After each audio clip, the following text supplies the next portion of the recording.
Hello, it is Ryan, and I was on a flight the other day playing one of my favorite social spin slot games on ChumbaCasino.com. I looked over at the person sitting next to me, and you know what they were doing? They were also playing Chumba Casino. Coincidence? I think not. Everybody's loving having fun with it. Chumba Casino is home to hundreds of casino-style games that you can play for free anytime, anywhere, even at 30,000 feet. So sign up now at ChumbaCasino.com to claim your free welcome bonus. That's ChumbaCasino.com and live the Chumba life. No purchase necessary. VGW. Void where prohibited by law. See terms and conditions. 18+. This is VOCM Open Line. Call 709-273-5211 or 1-888-590-8626. The views and opinions of this program are not necessarily those of this station. The biggest conversation in Newfoundland and Labrador starts now. Here's VOCM Open Line host Paddy Daly. Well, all right, and good morning to you. Thank you very much for tuning into the program. It's Tuesday, June the 4th. This is Open Line. I'm your host, Paddy Daly, and David Williams. He's produced the program. Let's get it going. If you're in the St. John's metro region, the number to dial to get in the queue and on the air is 709-273-5211. Elsewhere, it's toll-free long distance 1-888-590-VOCM, which is 8626. So apparently it's a pretty bright blue sky day in many parts of the province, but of course I can't see Kenmount Terrace through the window here in VOCM Valley, and the fog is, man, it's unbelievable. I don't think I suffer from seasonal affective disorder. I know many people do, and there's lots of recommendations out there how you can combat that seasonal issue. And you know, the barometric pressure is really quite high, and I don't know if I get impacted necessarily physically or physiologically by the fog, but it is hard to summon the energy on the days like this, especially when you look at the forecast and we look like we're socked in for quite a while. We'll get to some other fog related matters now in a second. You know, maybe not only do I enjoy watching sports, I think I probably use it as a bit of an escape too. You know, all the issues we deal with and the traumatic events of the day and the headlines that are quite sensational and troubling, if not disturbing. And so I watched some outstanding tennis yesterday at the French Open. 5-setter, Djokovic and Cerundolo, about 4 hours and 45 minutes. And I saw a note this morning. In 1988, Steffi Graf, the legend Steffi Graf, absolutely dismantled her opponent, Natalia Zvereva from Belarus, in the final. 6-love, 6-love. 32 minutes. Now that's a dismantling, to say the very least. Okay, let's keep going. Feel bad for folks who have booked travel on discount airlines this stretch of foggy weather. So see lots of the weather radar and the airport trackers, the airline trackers. So if your aircraft is not equipped with I think it's called the Cat 3 landing system to allow the bigger aircraft to land in these foggy conditions. So the WestJets and the Air Canadas are getting in yesterday, but Flair and some Porter flights and the like, circling and circling and circling, hoping for a break in the weather, and no luck. Back to wherever. Halifax, in one case, the Flair airline went all the way back to Waterloo. So that's one thing.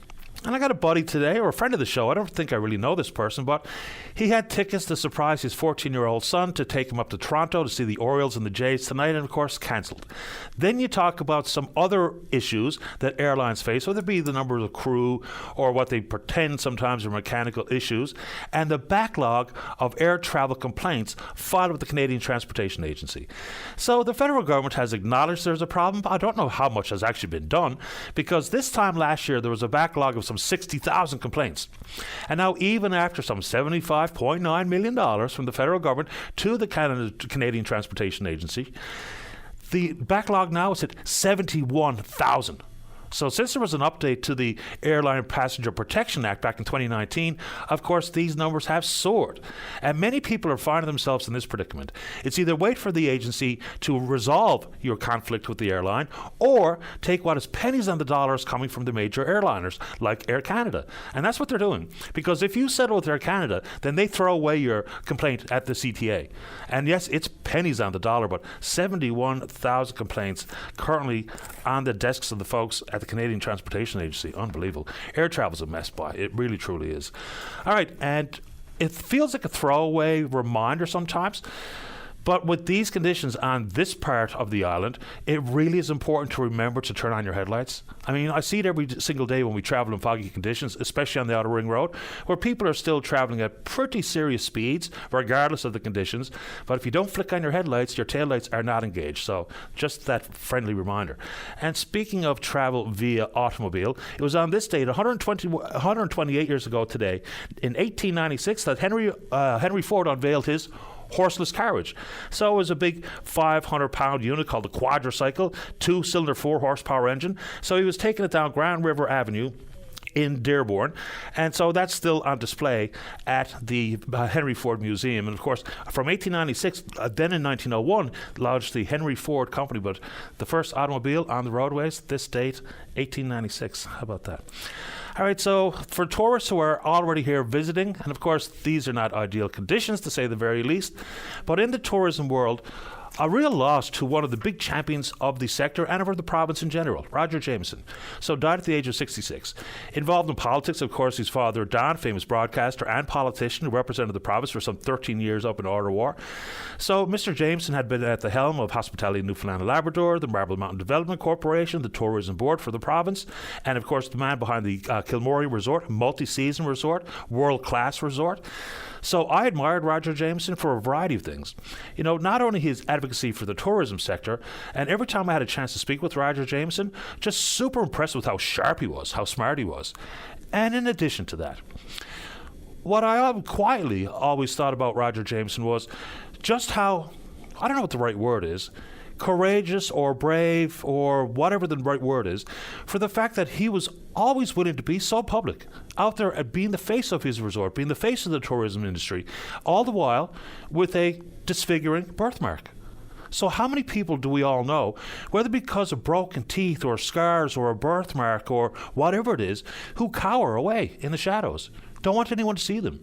You know, that stigma and the embarrassment with having something like Mr. Jameson's birthmark. But he wasn't like that at all. And even openly spoke to it years later in his adult life. So in addition to the work he did in his business, I always really admired that about him. Because again, how many people do you know, either in your family or social circles, who have one of these disfigurements of some variety, who just do not want to be seen in public? And they become hermits. And that's, you know, potentially dangerous situation regarding your overall well-being, mentally and physically. So Roger Jameson dead at 66. My condolences to his family and his friends. And on that front, talk about cowering away. I want to say congratulations to everyone behind the Dennis Squires Memorial Basketball Tournament. Dennis Squires died by suicide back in 2018. And his sister, I believe, Lori Leto, has brought forward the Dennis Squires Memorial Basketball Tournament. It was the 4th annual event. Some 12 teams laced them up to participate, and it's all in an effort not just to have a game of ball, but to open up the conversation regarding mental health. And not necessarily specifically men's mental health, which of course we can focus in on either gender if you're so inclined, but you know, what a way to make something meaningful and lasting after such a tragic loss. So congratulations to Miss Leto and everyone involved and all the participants, and hopefully the intended outcome of people being willing to open up, talk about their circumstance, tell their story, which can be very encouraging and illuminating for others out there in the community. So bravo on the 4th annual.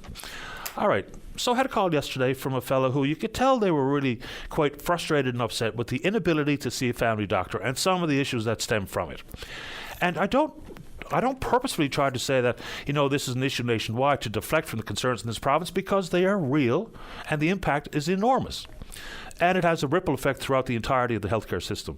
But I read a report yesterday regarding family doctor shortages, of which there's millions of Canadians without one. And that comes with a variety of complicating factors. Won't get too deep down into it because it was a very comprehensive and a lengthy read. But they're talking about optimizing the utilization and efficiency of existing physicians. That's critical. You know, some people are saying that, you know, it's hard to square the circle. There's more doctors in this province than ever in our history, and yet the wait times are what they are, and yet the numbers of people without a family doctor are what they are. We don't know inside of that number how many are practicing with a full complement on their patient roster, or if they're just conducting research, or whatever the case may be. But some of the strategies that were put forward here I think are worth consideration. They're talking about 5 different ones. Number 1, expanding the number of training positions and filling the unfilled residency spots with international medical graduates. That's a problem in this country. Canadian-born citizens that got their medical education and license abroad have a really difficult time getting a residency position. Why? Because inside the 17 medical schools, and that's all we have in this country, 17 medical schools, the preference is given to those grads, which is understandable, but that is a major league problem. Doctors that are born here, willing to come back here and practice, unable to get a residency spot. Number 2, reducing the administrative burden for family physicians. 100%. Even inside the world of dental care, that's been one of the concerns brought forward by dentists, hygienists, and denturists across the country about getting involved in the Canadian national plan because of the administrative burden. So obviously that's quite real. Number 3, providing alternate payment models. That's been somewhat achieved in this province. The agreement between the NLMA and the province about this blended capitation model seems to have addressed that in part. Number 4, expanding the scope of practice of other primary care providers. Absolutely. We've seen that for pharmacists, we've seen it for nurse practitioners, and of course the ongoing conversation about the nurse practitioners wanting to bill the government directly as opposed to have their patients pay out of pocket. Number 5, expanding team-based models of care, which has begun here in this province with the collaborative care clinics, and the plan is to have 35 of them peppered throughout the province. The real concern there, of course, is to ensure that there's new entrants. Whatever we're talking about, whatever discipline, it can't simply be a matter of moving doctors or social workers or NPs or LPNs, registered nurses around. On that front, social workers. We've had this story and this conversation in the past regarding last time we had it, there was 99 vacancies just in one department alone. And now the numbers are staggering. And of course, Dave Williams and I were talking before the show about who can we have on to talk about this. But social workers are represented in various fields. Child, Youth and Family Services, working in cancer care, working for the Department of Health Community Services, working for the Department of Justice. So social workers are everywhere doing enormous, critically important work. We have a problem here with the caseload. And some of this is administrative issues. But here's the issue regarding those folks who have resigned or retired and the contrast between those two. Okay. Between 2014 and 2021, there was 202 resignations by social workers. And retirements, 19. So obviously, the overwhelming work and the traumatic work they do, and people just can't put up with it, whether it be for burnout and or they're traumatized. So 19 retirements in a segment of time where there was 202 resignations in the 4 regions. 185 resignations, 72 retirements, Labrador, Grenfell Health. This is a trend that has been growing for a long time. And while we focus in on the healthcare professionals, I think we can include social workers in that realm. And if there's 202 resignations and 19 retirements, what's this? How can we draw some direct correlation, whether it be rate of pay or caseload or what have you? But the last time we had the conversation, there was 99 vacancies, obviously getting much, much worse. Okay, let's see if I can decipher this scribble. Okay. This one here, I don't think it's necessarily anything to brag about, and that's how it's been reacted to on social media. And this is about the cannabis sales numbers at the NLC. So they're up. I don't think people can be too surprised. In the onset, they thought that the legalization of cannabis would be a huge revenue growth sector for the governments. Hasn't necessarily proven to be that way. And of course, price point was always a concern, and quality and whatever people are pointing to, but the numbers are way up. The NLC estimates that 84% of cannabis sales in the province are through the legal means. I don't know how accurate that is, but total retail cannabis sales for 2024 fiscal year was up 23.9% over 2023. So again, not so sure this is something to brag about, but I guess it's just factual information being shared by the NLC, I guess upon request from media outlets, but anyway, there you go. It's up. One of the things we will point to, there's cannabis producers across the country that are in really quite perilous states, and the business model is not working. There's only 2 producers here in this province at this moment in time. And then would be the conversation about that Canopy growth facility up on the White Hills. I know Canopy still owns it, but you hearken back to the decision made by the provincial government to offer them an enormous abatement for their remittances to the province. It was a sweetheart of a deal, unnecessarily so, I will add, but that major facility sits idle. I mean, to repurpose that for the obvious, using hydroponics, would be to grow some food. They haven't produced a single cannabis plant ever in that facility, and yet it sits there. And while we talk about trying to deal with issues of food insecurity and food sustainability, wouldn't that be a sweetheart of an addition to the food chain here in the province? But it just sits there. Anyway, let's go. And on a similar vein, I think it's interesting, if not fascinating, about the proposal by the provincial government that's being floated to raise the legal age of purchase for tobacco products from 19 to 21, to do away with the vending machines, and then the potential to ban sales for those born after the 1st of January of 2009. Haven't got any feedback necessarily on that, but I think that's worthy of conversation. And let me get this one going, which always riles people up, is about the voting age. It's being kicked around in the Canadian Senate to lower the voting age to 16. The arguments against don't really hold a whole lot of water, in my own personal opinion. And, the people say, well, they're just not informed. Well, I would suggest that there's plenty of people of the voting age that are not very well informed either.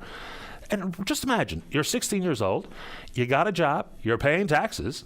I mean, isn't that some of the things that we should consider when we talk about who should be eligible to vote? So if I'm a 60-year-old paying taxes, I think I'd like to have a say. So if you want to take that one on, we can do it. All right, just a couple of quickies before we get to you. How are we doing on the phone, Dave? Let's get her going. So, still lots of conversation about the repatriation of the remains of the unknown soldier, member of the Royal Newfoundland Regiment that died in the First World War and is now back in the province. So there's lots of different tangents that we can take on there. And I think it's a great idea that the province is expanding the student travel from 30 students to 100 students to be able to travel the Trail of the Caribou. And then at the exact same time, I see a story this morning about the erosion of the beaches in Normandy. In particular, Utah Beach. Apparently, 2/3 of that beach has already eroded. And so there's all sorts of memorials and monuments that are possibly going to have to be relocated, because they say it's not a matter of if, it's when the beach will be gone in full, which is a pretty amazing tale. So June 6th coming pretty quickly, and that, of course, D-Day, the 6th of June of 1944. But the D-Day beaches themselves eroding. And interestingly, in relation to that, it was so 83 years ago today, in 1940, Winston Churchill, after what was a real military failure, 338,000 British troops had to evacuate Dunkirk, of course, left the neighbours France at the grip of the Nazis, and so was on this date, in an effort to rally the morale of his countrymen, gave the famous "We shall fight on the beaches" speech, which lasted 12 minutes. If you've never seen it, it's worth a bit of YouTube-ish. Okay, what else we got here? All right, I think we have the Seniors Advocate coming on. So while CUPE is celebrating early childhood educators, and we've had concerns voiced by home care workers about the current contract offer that they're pondering, and some of the lack of detail, as they say, regarding rate of pay and what the future looks like, and medical benefits, and on it goes. How unbelievably focused do we need to be on getting it right early in life, early childhood education, the K-12 system, and getting it right later in life? Home care, the concept of aging in place, and all those types of things. Pretty, when you stand back and think about it, after you get out into the workforce upon graduating from grade 12 or post-secondary education, between then and your retirement years, we, for the most part, have to fend for ourselves, and rightfully so. I mean, as I've said before, people don't necessarily take kindly to it, but government's not here to save our life. But if we get it right and we're well prepared upon entering the workforce and up into our retirement years, when we absolutely need the government to get it right, whether it be an appropriate approach to home care workers and the understanding what the age of the population looks like, because in very short order, a significant percentage of the country will be in their senior years. I had that in front of me here somewhere. I can't see it right this minute, but it's pretty big deal. So the Seniors Advocate's coming on. I'm not exactly sure what Ms. Walsh wants to talk about this morning, but we'll broach a couple of those things. And, of course, you see on the federal front, look, I'm the grocery shopper. And it was a couple of days ago in the grocery store, I was a couple of people behind this older lady when looking at the screen to see how prices were going to pop up. For some things, you know exactly what they're going to cost. But if you have a few apples or something like that, then they need to be weighed for the eventual price to pop up on the screen. And the poor woman, she looked at the screen and dismayed or in despair said, "I'll have to put the apples back." And she couldn't buy them. And, you don't really feel like saying, "Okay, I'll take care of the apples for you." You don't want to make someone embarrassed at the till, for instance. But on that front, I hear from the federal NDP, and they're talking about demanding that some more work be done, because unless the grocers sign on to this grocery code of conduct, then it has an appreciable impact on the prices of food, which have come back to earth slightly, marginally, but nowhere near where they need to be for the affordability target to be hit. So they're talking about a cap on some of the staples. It never really works when government gets involved with that type of retail measure. But if you want to take it on, we can do it. And of course, this morning, the Energy NL conference kicks off. We had a conversation yesterday with a lady named Lena from the West Coast. There's a protest going to take place outside the convention centre, and that's primarily focused on the onshore wind project, so we can talk about that. They're anticipating possibly some update from Equinor about Beta Nord, because remember, this time last year, the Equinor representative sucked all the air out of the room when they talked about pausing for at least 3 years the Beta Nord project. Then I heard Charlene Johnson on with Jerry Lynn Mackey this morning. Carbon capture, which I think is worthy of more discussion. And, of course, amendments to the Atlantic Accord are coming, we think, very shortly. There's only 3 weeks sitting left in the House of Commons. Maybe, just maybe, that'll make its way to the Senate so we can see the potential for offshore proposals to be also be submitted to the province. We're on Twitter. We're VOCM Openline. Follow us there. Email address is openline@vocm.com. When we come back, let's have a great show that relies on you to be in the queue to talk about whatever's on your mind. Don't go away. Welcome back to the program. As advertised, joining us on line number 3 is the province's Seniors Advocate. That's Susan Walsh. And good morning, Susan. You're on the air. Good morning, Patty. Thanks so much for having me on. Happy to have you on the program. And happy Seniors Month to you. Yes, and happy Seniors Month to you and all your listeners. And really, that was the purpose of my call today. I wanted to call and say June is Seniors Month in Newfoundland and Labrador, which is a month that we, show our respect and honor our seniors who have given so much throughout their lifetime and continue to give to our province. And so for the Office of the Seniors Advocate, we wanted to find a way to honor seniors during this month, and we're running a social media campaign. So I'd like to tell you a little bit about it so all your listeners, my hope is, may submit to our campaign. Please do. Can I jump right in? Yeah, go ahead. Okay, thank you. So the whole point of this social media campaign is to address ageism. So what is ageism? It's discrimination against older people because of negative and inaccurate stereotypes, right? People have views that really aren't based on fact. Things like, we take, our older relative to an appointment, might be a medical appointment, could be any kind of appointment, and the professional is there talking to us. Even though the senior's there, they're able to hear what they're saying and respond to it, but no, they talk to the, adult child instead. We also know that seniors can internalize ageism. Having grown up with all these ageist views around, getting older is not a good thing, it's bad, and so all of a sudden you have these views yourself, like, well, I don't look too bad for my age, or I can do more than I would have expected at 85. Those kind of things that don't necessarily help us think positively about aging. And so, the research really does show that these kind of things can lower people's self-esteem, their confidence, it can negatively impact their mental health and well-being. And so probably the biggest concern around this whole business of ageism is that it is the root cause of abuse of elders and seniors in our province and throughout the country and world. And so things like, people who visit Nanny on check day and rationalize it because they say, well, Nanny lived her life. She doesn't need that money anyway. Or what's she going to do with it? Or, Mom's in that great big house. Probably if she could, we'll move her into something smaller or into a home so that, she doesn't need that house anymore. Really, she had her time. These negative views, they're all based in ageist attitudes. But really, Patty, the truth is seniors in our province are living longer and healthier than any time in our history.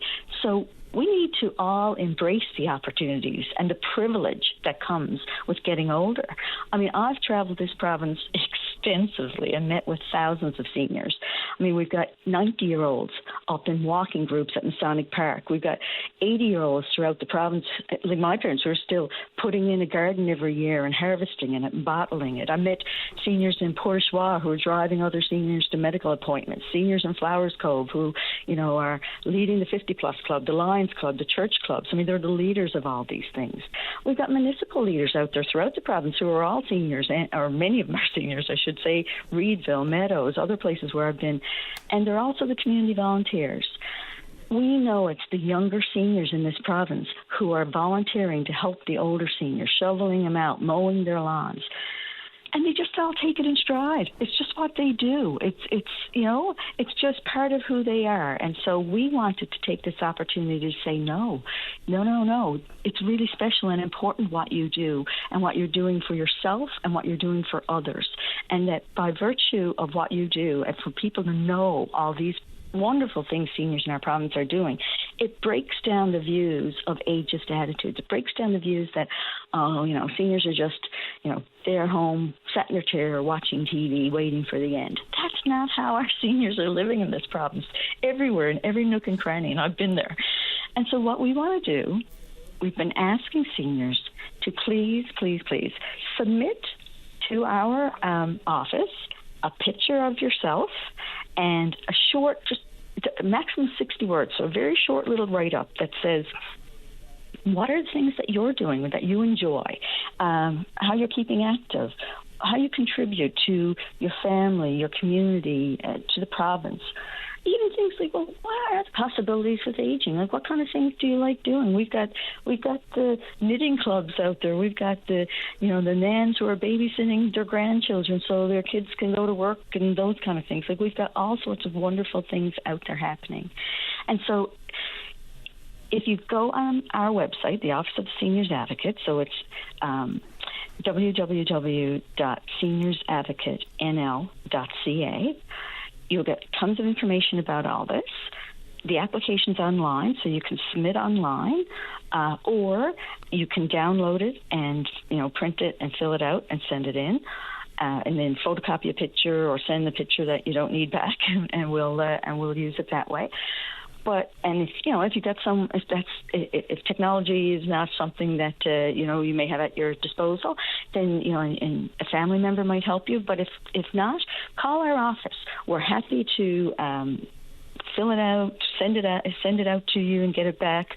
And so our office number is 1-833-729-6603. Or they can email our office.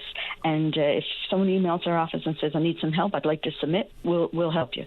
So it's seniorsadvocate@seniorsadvocatenl.ca. It's not my campaign to run. I'm sorry, go ahead. Sorry, I just want to take the last second to say, and then throw it back to you, to say I really wanted to give a shout out. We have two students with us this term. Haley Hillier is an MSW, Master of Social Work student, and Autumn Mason is a Master of Applied Psychology student. And I don't think we'd be able to get this. We've wanted to do this now for probably a little over a year. We want to do something about ageism and addressing it in our province. And I don't think we'd be able to do this without them. So I really want to send thank you to both of them. Bravo. It's a great campaign, and it's not mine to run and or to suggest how you could or should do things, but it would be interesting to not only hear from seniors about what they're doing, and sometimes people are loath to pat themselves on the back, but if younger people were saying, here's my nan or pop, and here's what they're doing, bringing me to the hockey games, here's what they're doing volunteer with the Canadian Cancer Society, here's what they're doing to make lives of their fellow seniors and others better. Because if we're combating inaccurate stereotypes, it'd be awesome to hear from younger folks as well as to just how great their nan or pop is. Not because they love them and read them books, but the things that they actually do in the community and how vibrant they still are and how active they still are, because this is important. Ageism... Now, I'm sorry, go ahead. You're 100% right. It's funny, right? We have most of the seniors that we talk to are like, oh, no, I couldn't submit. They're very humble people. And so that is exactly what we're finding. We're finding that family members of seniors are submitting on their behalf. But the senior still has to consent. It all has to do with privacy and confidentiality of information. Like, we can't put up people's information without their own consent. But we are getting, we're getting family members, and we're getting community organizations who are submitting volunteers with their organizations. They have to get the signed consent of the person, but we're getting lots of people submitting on others' behalf, yes. It's, it has different connotations as well. It's a classic case of judging a book by its cover. You see someone of a certain age and think, well, they can't do this or they can't do that, which probably is inaccurate to begin with. But I think it can be viewed as one of the last socially acceptable prejudices. It's just built in to how people view the world. And it is a prejudice. It straight up is. Absolutely. And, it is socially acceptable because most people think it. And it's a terrible thing. I mean, I think most everyone does this. You will see someone whether someone with a disability and think, well, they can't do this or they can't do that. Same thing with seniors. And so it has become socially acceptable and unnecessarily so. And I think in a very harmful fashion, because it's not just how that is unfair, is going to have a ripple effect. If people feel that the society has deemed them to be useless or without the value they had when they were pre-65 years of age, then there's the possibility for loneliness and social isolation. And we have talked about it on this show. That comes with distinct impact on your mental and physical well-being. Mm-hmm. So it's not just about saying, well, I can't hire that person because they're up in years, maybe not technologically savvy, or I can't ask this person to do X or Z because they're old. That comes with a ramification for that person because they'll feel it. Patty, you are exactly correct, and all the research and literature supports every word you just said, and that's why it's important. That's why it's important. We wanted to take a positive spin rather than go out and saying, oh, it's so bad, and here's all the negative impacts, which it is, and there are so many. Let's turn it around. Let's start to get those positive views out there. The research shows that mainstream and social media are very negative as it relates to seniors and how seniors are portrayed. And so this is a really positive way to turn it around and say, no, let's see the positive. Let's spread the news. And so we're hoping that we'll get a number of applications, and we'll put them out throughout the month of June, and we want them spread widely. We want anyone who sees it to share it, and it's already started. We started yesterday, and I mean the sharing that's going on is wonderful because it breaks down those those biases and prejudices. And it's probably important to offer some very simple definitions of some of these things. Loneliness is when you feel like you're alone, regardless of how many people are around. Social isolation is the lack of social connections, period. And the distinct impact on your health and mental well-being is very clearly researched and documented to lead to this point. So you and I have talked about aging in place, and there's been some discussion about the contract offered to home care workers at this moment in time. We see the forecasted age demographics and what they will mean and how prepared we have to be. Getting it right early in life in the education system is a good starting point, but getting it right later in life is going to be critically important for every reason imaginable. Where are we in the whole thought about aging in place? Because it's not necessarily simple as, living in your own home, close by familiar surroundings, family and friends, and all those types of things, and safe and dignified. But if we don't get it right there, we are going to drop the ball. Even there's a cost saving. With the required supports in the home versus being in an institution like a long-term care facility, maybe for some people, long-term care is where they want to be. Maybe their health requirements require them to be in said facility. But where are we in the national conversation about aging in place? Because you and I have said that, you've said in the past that meeting with some of your colleagues along, there's even the concepts of some tax breaks and some additional federal support on that front. Where are we? I think that the federal government is very interested in moving on the whole concept of aging in place. And they had a committee that was looking at a model around how to I guess support home family and others to take care of people as they age at home, and that, to my understanding, is moving forward. There is a committee federally that's looking at that as well. It's my understanding that a fair chunk of change was provided to provinces to help address the home support system in each of the provinces. And so it's our office had made recommendations around making home support more financially accessible to seniors in our province, seniors and others, but certainly seniors in our province, because the cutoff, the copay, the rate that you have to pay, the percentage levels, they're all way too high. And, the fact that our lowest income residents have home support free until 64, people who are on income support, and then the day they turn 65, they have a copay, makes absolutely no sense. So I think the federal government has been taking some action, and actually only as recently as yesterday, I've been in conversation nationally with others in that home support world, and I understand they're feeling very good about that this is moving. I'm hopeful to see that our province moves forward with the poverty reduction reduction plan for seniors. I think the poverty reduction plan for seniors, which was promised and our office lobbied hard for, should be addressing things like how do we help seniors age at home. So not just home support, but that's a big piece of it because it's such a huge cost, and and sometimes the things that makes the difference between being able to stay in my home or having to go to long-term care. And I have not ever met a senior who wants to go to long-term care. But then the other part of it is, I think the $10 million that the province did announce around in the budget, which I guess we'll hear more detail about as the poverty reduction plan for seniors moves forward, which I think they're calling the well-being plan. Either or, I can't wait to see it because I think things like, shoveling and lawn mowing are things that are difficult for seniors, and I think they are trying to get at that. But I also know huge costs coming around some of these older homes that seniors are living in, and, the program to access Newfoundland Labrador housing has a $32,500 cutoff. That's not high enough. We know that. You have to wait 7 years to be able to apply again. That's too long. And we've got to start thinking outside the box. Some of these homes, it's not that seniors always say, I want to stay in my great big house that's costing me a fortune to heat. Oh, that's right. I want to stay in my community. So what are we doing to create options and opportunities in these communities so that seniors can stay? And at the federal and national level, there's all sorts of discussions happening around, co-ed type living, naturally occurring, seniors residences. And there are some things happening in our province around co-ops and those kind of things. So they're small, and I can't wait to see them grow. Yeah, there's the Canadian Co-Housing Network. There's 49 communities in Canada that have taken that approach. And then, you look at Denmark in the 80s and what they talk about co-housing, a structured planned community for seniors.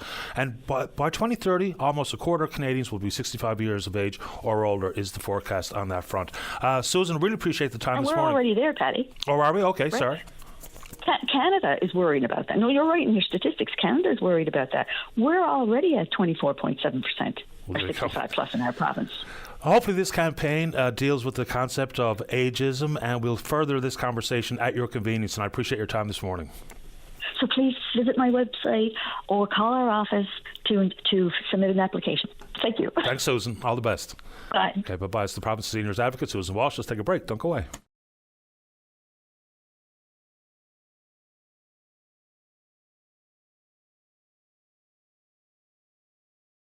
And welcome back to the show. Let's go to line number 1. Joseph, you're on the air. Yes, good morning, Paddy. Good morning to you. Thank you for taking my call. My pleasure. I want to talk to you about the capelin fishery. I've been reading pieces in the paper that different people had about the capelin fishery. Now, one that really troubles me is the piece that Mr. Loader had in couple of weeks ago. He wanted the quota increased substantially. But what he don't realise is that he was speaking about this big bank of capelin that a fisherman friend of his spotted on his way in from the fishing grounds. But what he don't realise is this big bank of capelin, this disperses and goes into, so much of it goes into every cove and bay in the province. That don't now end up in one bay. So at the end of the day, when that comes ashore, there's very little in any bay. And if you increase the quota, this is all going to be wiped out. And the whales and the cod and the seabirds are all going to starve. Now, he's on the same wavelength as the president of FFAW, because I think he's one of the fellows that believes that fish and whales and birds eat chicken. But anyway. Well, there's a couple of things to this. So what I think is a bit alarming is that when they changed the measurement tools regarding capelin and cod, simply using 1954 versus 1983 has not put more fish in the water. So capelin have been told we're out of the critical zone, but that's not because there's more fish. So we've got to be pretty cautious here. Even when we talk about the state of the capelin stock period, we're seeing earlier maturation, and the population is dominated by smaller, younger fish. And so just taking it out of the critical zone doesn't mean there's more capelin. So I think we should proceed with great caution here. And of course, I'm not a fish harvester, and for those who rely on some monies coming in because of capelin, I get where they're coming from. But if we look at overall strength of, for instance, the cod stock, then to have a further interruption based on catch rates for capelin, it might be absolutely ill-advised. And I'm not a scientist, but I can read. Yes, exactly, Paddy. And Mr. Loader, he's representing his buddies, the processors. And have you ever heard of a politician speaking up against the capelin fishery? No, you don't hear much from politicians on these types of scientific matters. For the most part, I don't think they really understand the industry. Not to pretend I do, but I'm pretty sure they don't. So, you know, like even with some of the things that are going on today, I have not heard from a single politician federally about things like the redfish allocation. So 60% is going to the offshore versus 15% for our inshore harvesters here. I haven't heard one of them say a bloody thing about it. That's right. Now, the federal fisheries came out with laws to slow down ships in the Gulf where they wouldn't hurt the whales.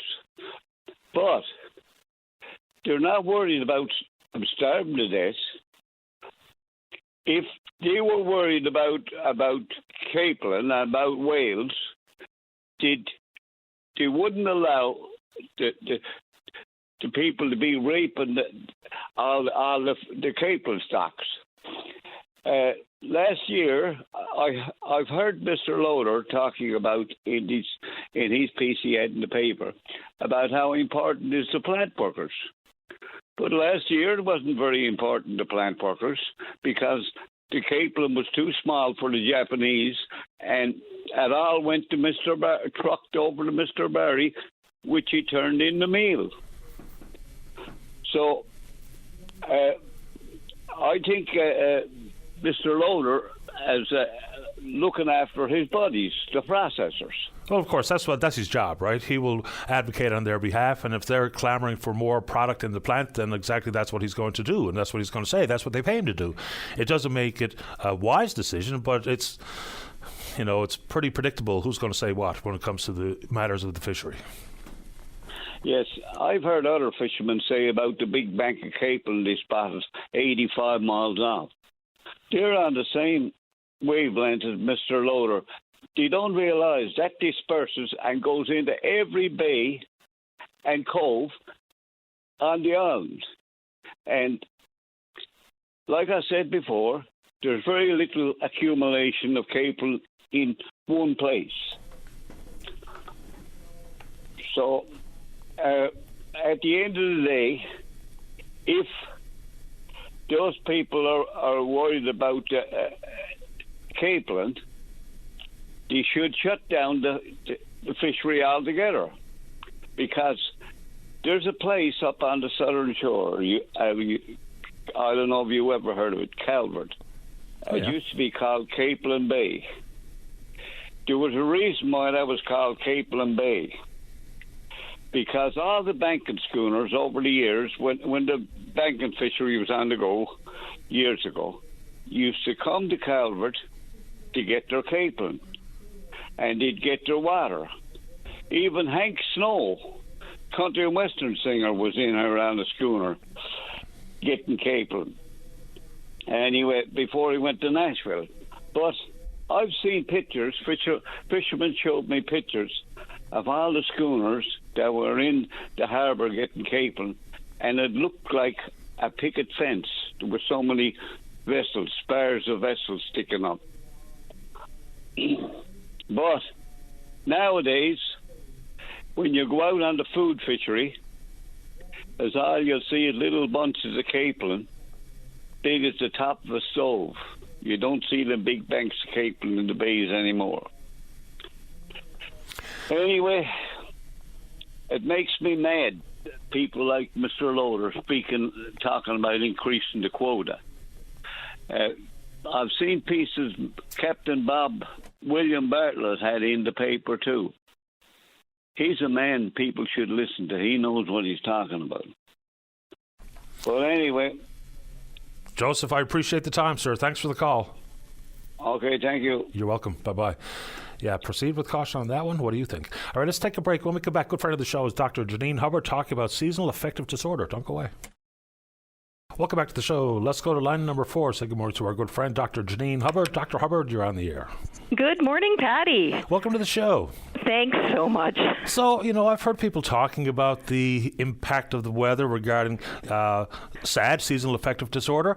Quick question before we get into it. Yep. Does it bring along different symptoms when we talk about fall-winter SAD versus spring and summer SAD? Well, I was going to say the official diagnosis, which they changed a couple of years ago on us, but a seasonal affective disorder essentially is a sudden onset of depressive symptoms in the fall with rapid relief of those symptoms in the spring. And that's kind of the classic presentation. What we are experiencing, and I'll be honest, I'm pretty vulnerable to it myself, is what I have nicknamed the January blues. It's not an official diagnosis, but boy, people here in Newfoundland are very familiar with it. When we get this, what feels like never-ending banks of fog, never-ending hints of spring, it definitely has an impact on people's moods. It's for a much shorter duration and may impact people who actually experience the winter blues because they're not getting that rapid resolution in the spring in the same way. But it definitely affects a lot of us. Yeah, a bit of vitamin D is good for what ails you. So does it have a bigger impact beyond being, like the blues or the blahs? Does it have an impact on sleep or appetite or those types of issues? Absolutely.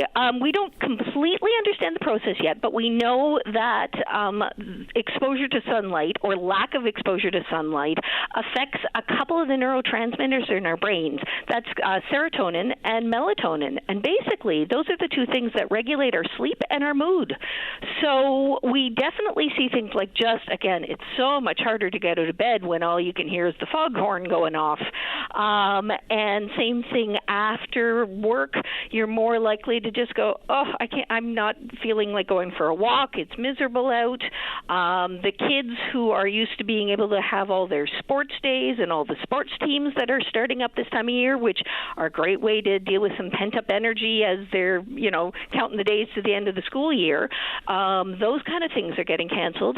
And we have classic FOMO. We have looking at the rest of the country and realizing that, look, everywhere else actually has spring.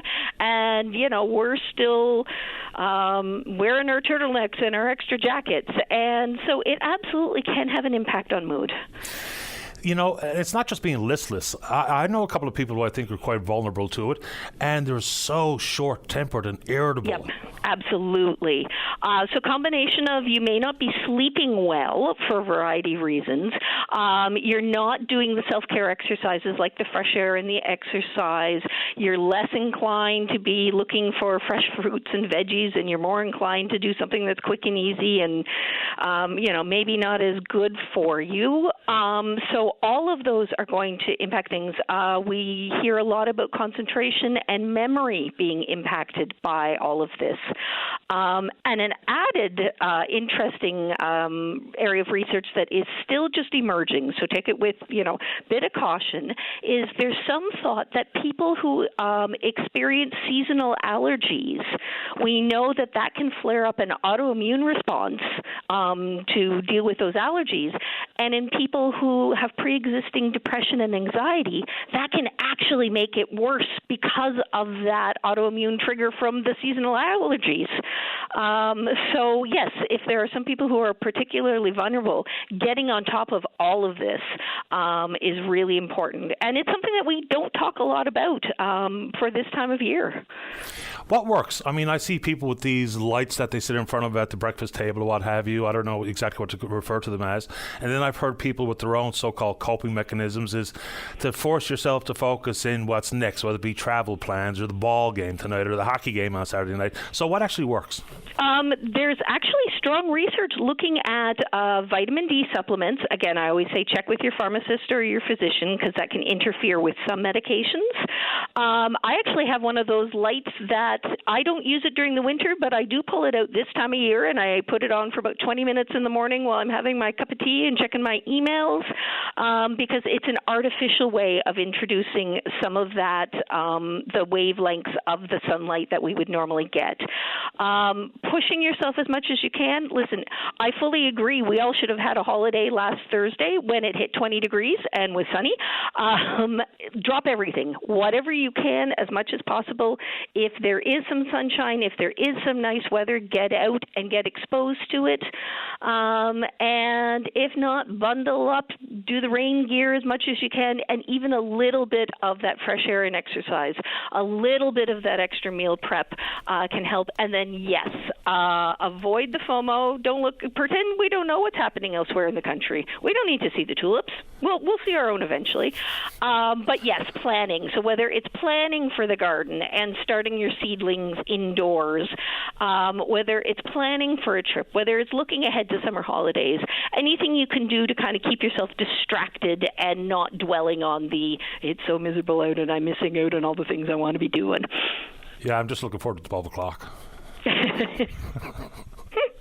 Dr. Hubbard, as usual, appreciate your time. Thank you. Oh, anytime, Patty. Take good care. You too. Okay, bye-bye. It's clinical psychologist, Dr. Janine Hubbard. Before we get to the news, let's go to line number 2. Julia, you're on the air. Hi, Julia. Okay. Hi. This is my first time calling. I'm calling about what happened to the Hamlets on Saturday. Okay. I've been in Gander Hospital now 3 weeks tomorrow morning at 6:30, and I've been waiting to go to St. John's for a pacemaker. And Friday evening, my doctor came in, and he said, you finally got an appointment for 12 o'clock on Monday.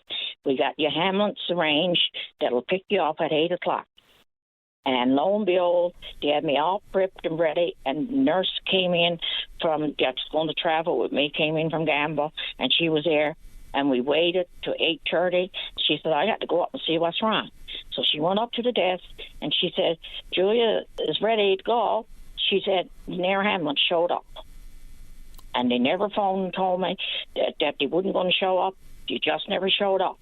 So I lost my appointment for 12 o'clock, and now I'm still sitting in my room in the hospital, and the doctor came in yesterday evening. He don't know when he's going to get an appointment for me now. So do we know why? Do we know why there was no ambulance that showed up? I mean, was there miscommunication? They just never showed up. They just never showed up, and they never phoned or informed them why. I was ready in my chair to go down to the Hamlets. No, Nair ambulance showed up. Strange. You would think someone would be able to offer some sort of reason as to why that happened. Well, they couldn't figure it out. I guess they figures what happened on Saturday, where the Hamlins went government island-wide, that you got to phone 911 to get an ambulance, and the closest place where the Hamlets to where you're to would show up, but they just never showed up. I'm sorry to hear that. And so did you say that the appointment has been rescheduled or no? No. He said, I got to wait now, the doctor said, because he was waiting 2 weeks for this one. And he finally got, and Friday evening he come in and told me everything's going to be arranged for tomorrow morning, which is Monday, at 8 o'clock. The Hamlets will be here. Your appointment is 12 o'clock. And that was it. So he came in, and no one ever showed up, so my appointment was gone. And he come in yesterday evening. He said, we're going to try to get you one for today or tomorrow or whenever. And I got to stay in hospital. I can't leave because I need this pacemaker, right?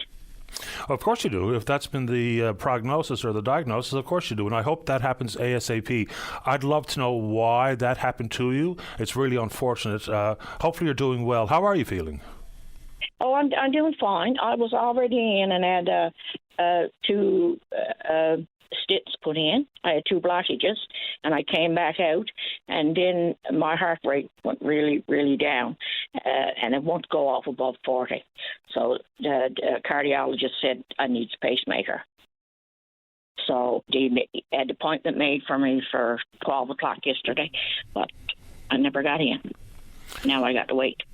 Well, I hope you get you're in Gander, you know. He's full for a day, so they always phones a day ahead and tells you to send a patient in, right? And get you prepped and everything like I was done, right? Well, I hope this happens ASAP for you. I appreciate the call, Julia. Stay in touch. Let me know how you make out. Okay, sir. Thank you. You're welcome. Bye-bye. All right, there you go. Let's take a break for the news. Don't go away.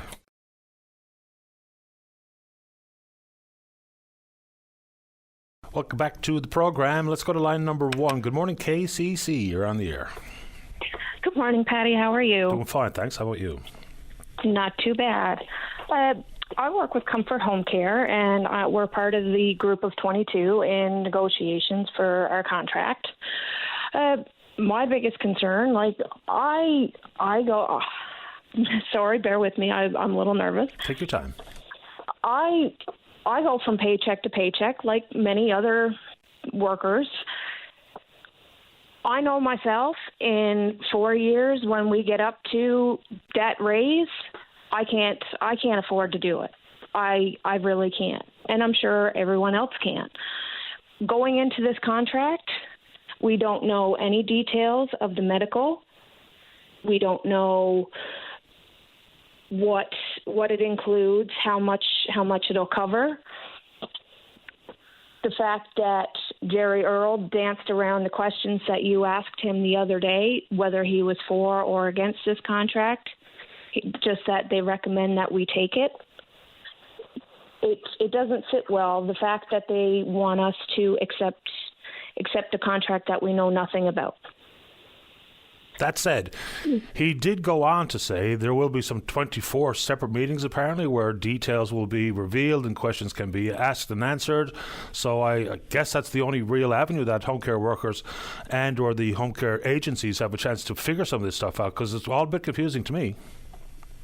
It definitely is. It's all muddy waters, really. Very, very muddy waters. So, I mean, the rate of pay is one thing. We'll get a dollars and cents number. And, okay, I think the consensus is it's not enough. And I think we have to get it right in home care, just like we have to get it right early in life. But it's the confusion around medical benefits. And I guess it's a 50-50 copay. Is there anything on top of that you need to know? Like, if you had your opportunity to speak to the negotiators today, what would you ask them? I'm not really sure. I haven't really had time to sit down and really think about it. But I can't reveal anything about the client I work with because of confidentiality reasons. But it's any home care client can be emotionally, mentally overwhelming. It doesn't matter where you work, what level of care they require. It can be overwhelming. At the end of the day, when you go home to your family, you're exhausted. And you go into a hospital, they have relief. You have another person to pass a job off to. When you're in home care by yourself, you don't have anyone to pass the baton to. You're on your own. We deserve a lot more than $20 in 4 years. Realistically, if I wanted $20, I could go to McDonald's and flip burgers. At least I got benefits there, right? Right. I don't know exactly what the complexity of the negotiations look like, but it sounds like a bit of a tangle to me, period. If you have so many... It must be. If a negotiator is trying to negotiate with 22 different representatives from 22 different agencies representing over 4,000 workers, of course it's going to be a big tangle. But it's the lack of clarity and people being asked to vote on something that they don't quite understand or they disagree with in full. So it's always going to boil down to the unions, organized labor groups, recommending that they reject and or accept proposals. But trying to do it on the blind, as was described by Karina yesterday, is not good. 100%. Yeah. 100%. And anywhere else, like at a hospital setting, you go home at the end of the day, your day is done. Home care, you go home at the end of the day, your day is not done. Some clients still know how to get a hold of you at the end of the day. They can still message you at the end of the day or phone you and be like, can you do this? Can you do that? Your day is not done. You're still doing your job 24/7. Yeah, no doubt. And you're right. Taking the job home is a huge issue. So does it happen frequently to you where your client will connect with you after hours? It does happen sometimes, yes. And I mean, I don't mind, but some workers do mind. It does bother them. Yeah, of course it does. And, I think there's a larger conversation about the demand on the employee by employers. Like, it's that concept of if I don't answer emails after hours, then I'm going to be overlooked for the next promotion, or I'll be shunned 100%. By my coworkers or the boss or what have you, which is patently unfair. We only get paid for hours worked. I know, well, me myself, I'm constantly doing work when I'm not at work. And I guess some of it is just part and parcel with what I do for a living. But for others with, say, for instance, an office job, the requirement, even though it's unspoken, but the requirement to be constantly in touch with the brass or your supervisor is unfair. Exactly. Like, I'm lucky enough that my supervisors are really great. I work well with my supervisors, and I have a great relationship with my client. That's the good news. I appreciate the time this morning, KCC. Anything else you'd like to offer? That is all, Patty. I appreciate your time. Thanks for the call. Thank you. You're welcome. Bye-bye. Bye. Yeah, I mean, awful lot of confusion about a contract. I mean, things aren't going to be necessarily cut and dry with every different detail and every complicated negotiation involving 22 different agencies. It's a strange approach, period. All right, let's take a break right on time. When we come back, we're going to talk about an issue that's developing out in Gambo. It's World Environment Day, and we're going to talk about a good news story of the return of a stolen bike. Don't go away.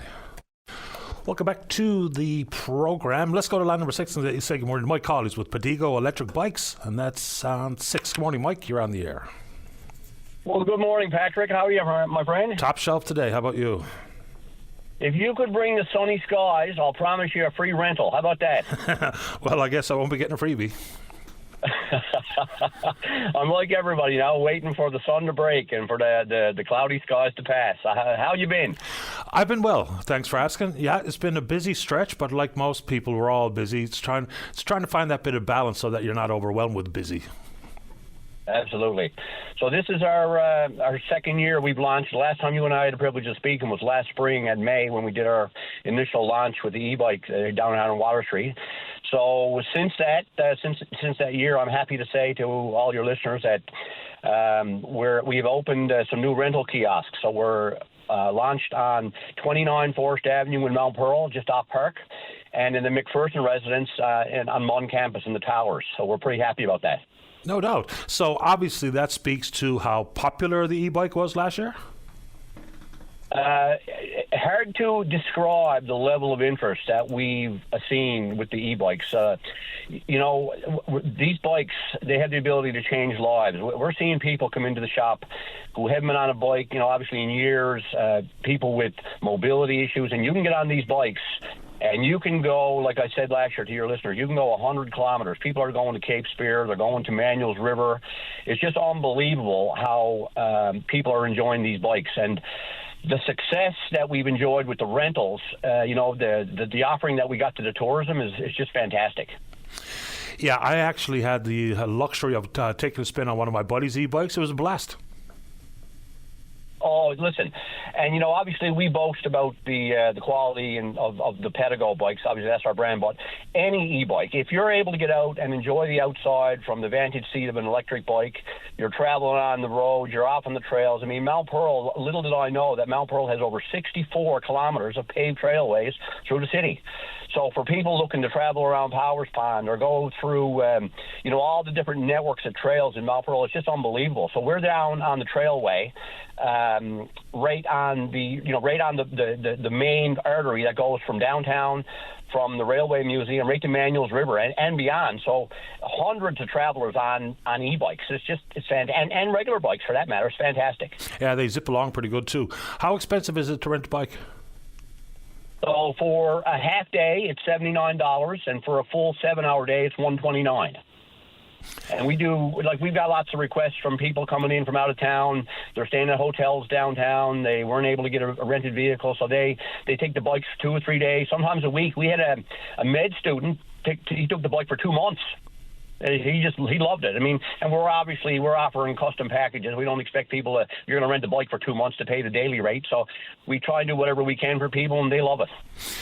Before we let you go, Mike, and hopefully you have another great season this year, and congratulations on your expansion. But I think you got a bit of a feel-good story about a return of a bike. So I'll give you the Coles notes. For many of our customers, these bikes are their main source of transportation. So we had a customer, his name is Alex, and Alex uses his bike to get around everywhere, lives downtown. And prior to getting the bike, was paying a lot of money in taxi fares. So once he got the bike, that was it. So Alex calls me on Friday night and really upset. Alex took his bike up to Sobeys, Mary Meeting Road, and went in to get some groceries, but had locked the bike on the bike rack with the front wheel. Now, the bike model that Alex had has got a quick release on the front wheel, so the thieves had noted that, and so quickly took the front wheel off the bike, left the front wheel on the rack, and went on with the bike. So Alex called me all upset. My bike is gone. What am I going to do? I said, Alex, just relax. I said, do you remember when you came down to see me, we said that we could put a GPS tag on that bike? And Alex said, yep. I said, well, we're going to find your bike. We're going to get your bike back. And within a couple of hours, after we called the police, located the bike behind the gathering place, Military Road. Alex returned the bike to me in the morning. We spent 4 hours refurbishing the bike. The thieves had put a 10-speed bike tire on the electric bike, and that's how they were getting around. They had stripped off all the stickers, threw away the bags from the bike, took off anything that marked the bike. So we did a full refurbishment on the bike, and now Alex is gratefully back on his bike and traveling through the city again. So that's a great feel-good story, and talks about the importance, too, of knowing that there's technology out there that you can monitor all this stuff.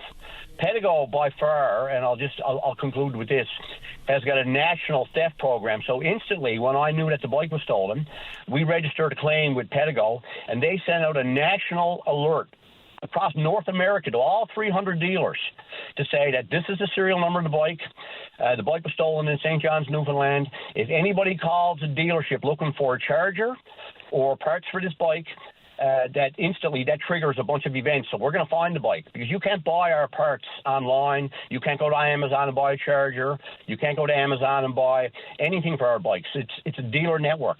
So that talks about how much and how seriously we take the safety of our bikes and the security of the bike. So it's just a feel-good story, and I'm really happy Alex got his bike back. Me too. Mike, appreciate the time. Have a great summer. Cheers. Thanks, guys. All the best, man. Bye-bye. It's my call with Pedigo e-bikes. They're pretty cool.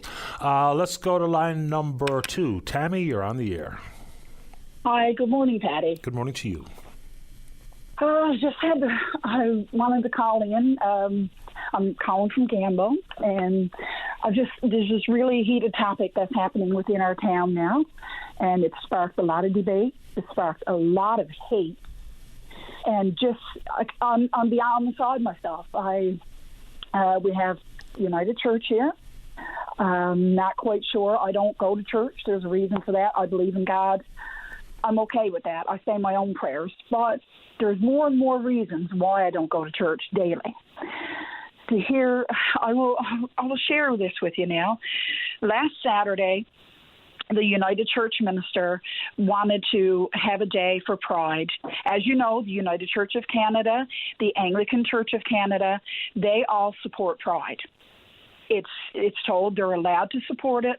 They're allowed to celebrate it. Okay, if you go to church and you don't want to wear your Pride colors, that's okay. But do you have to really shed some hate online? This minister last Saturday posted that on June the 23rd, she would like to support Pride and asked if some of her congregation members would wear colors of Pride. That's okay. But the amount of hate and the amount of bullying from adults, mind you, if teenagers did this, we'd be singing a whole different ballgame. But this is adults. To see what is being done and how she got dragged through the mud, and it's beyond me. I can't fathom the amount of hate that was spewed. due to this online post. And last night, the minister, this is what she shared. She said, "My dear friends and supporters, it is with a heavy heart that I let you know that I'll be leaving Gamble Pastoral Charge as soon as I can get things packed. My dream of welcoming the gay community for June the 23rd will not take place. It would have been great to welcome you and share with you how much you are loved in God's sight. Right now, the official board, which is their right to choose to do, has asked for a change in pastoral relationship. That means they want to change me for another minister who wants to come here. She can have up to 90 days. I won't go into full detail, but I don't know what other issues there were, but no other issues sparked this debate with this minister or brought out the hate when she put up to support gay pride on June the 23rd. No, I'm not gay. I'm straight, but I have family and friends that are, and I love them dearly, and I support them wholeheartedly. I have children that are growing up. I have nieces and nephews. If they came to me tomorrow, they're like, Jesus loves us all, don't they? Like, I can't get over it. If the churches support it, and she brought it forward to her congregation, how is this right? Doesn't sound right. Yeah. The issue still brings along a ton of hate. It really, truly does. And if we're talking about, a church, for instance, I mean, if it's all about belief in God and created in God's vision, and God created us all and loves us all and forgives all sins, if you want to refer to it as sin or some sort of mental issue, I think there's still a lot of confusion. And what I'll say, because I find it to be a tricky subject, even though I'm happy to talk about it, is when it's something that you don't understand, then it's easy to hate it. It's easy to reject it. And I think that's how the conversation sort of begins and unfortunately ends, is that there's a lack of willingness to understand it. And on top of that, I'm not going to try to relate to things like, someone says climate change, the first thing comes to mind is carbon tax, when of course it's much more complex than that. Same thing here. If you refer to pride, then all of a sudden anyone who's a supporter of is automatically deemed a deviant or a pedophile or a groomer, or that type of stuff, which is just extraordinary. Exactly. I mean, because if we're talking about predators and abuse and groomers, the stats are very clear in this country. If you are going to be preyed upon, then 90% plus are by people you know. This is not a concept of the gay community are predators. The gay community are here to indoctrinate or to hurt or harm children. It's just an amazing turn how quickly the conversation goes to, I support pride, you're a groomer. What? I mean, how do we even get to that? We all bleed red. We're all human beings. We all have hearts. Some just have to use them in a cruel way. Churches want to attract people. Well, by God, churches are soon going to be a thing of the past. And if this is what's happening right now in our community, I'm heartsick to say that, you know what, your doors are soon going to be closed, because the biggest members of the community churches are 65 plus. People have grandkids that are part of this organization. And I mean, people are saying, well, why do they need a month? Well, thank God we don't need a month. We're straight. Our sexuality has never been questioned.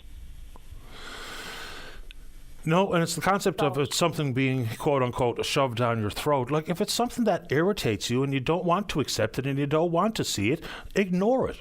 I mean, I don't know why people dwell on things that they have full control over. If you don't want to acknowledge the celebrations or the parades or whatever, then don't go. I mean, it should be as fundamental as that. Because I tell you what, even when I've had conversations with pride organizers, and look, when people have concerns about things like public sexual acts and public nudity, fair enough.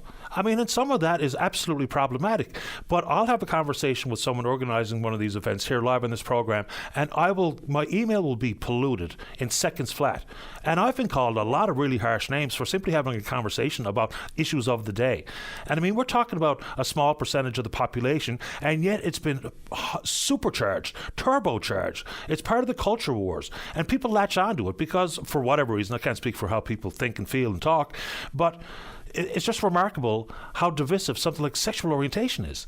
I mean, to pretend that is something new is also quite bizarre. I mean, there's depictions of gays on the ceiling of the Sistine Chapel, for God's sake. I'll tell you how bad the name calling was. The minister even got called out because she dyes her hair a little bit purple or a little bit red, and asked if she was coming out of the closet. That's how bad the hate got. Yeah. Anyway.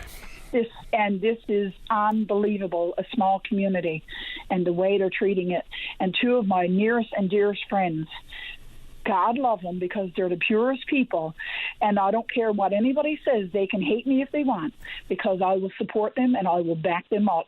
But this community needs to stand up now, needs to take a stand and say, you know what, love is love, and hate is hate, because hate has surely rang through since Saturday here in our community. Sorry to hear it, Tammy, but I do appreciate your time.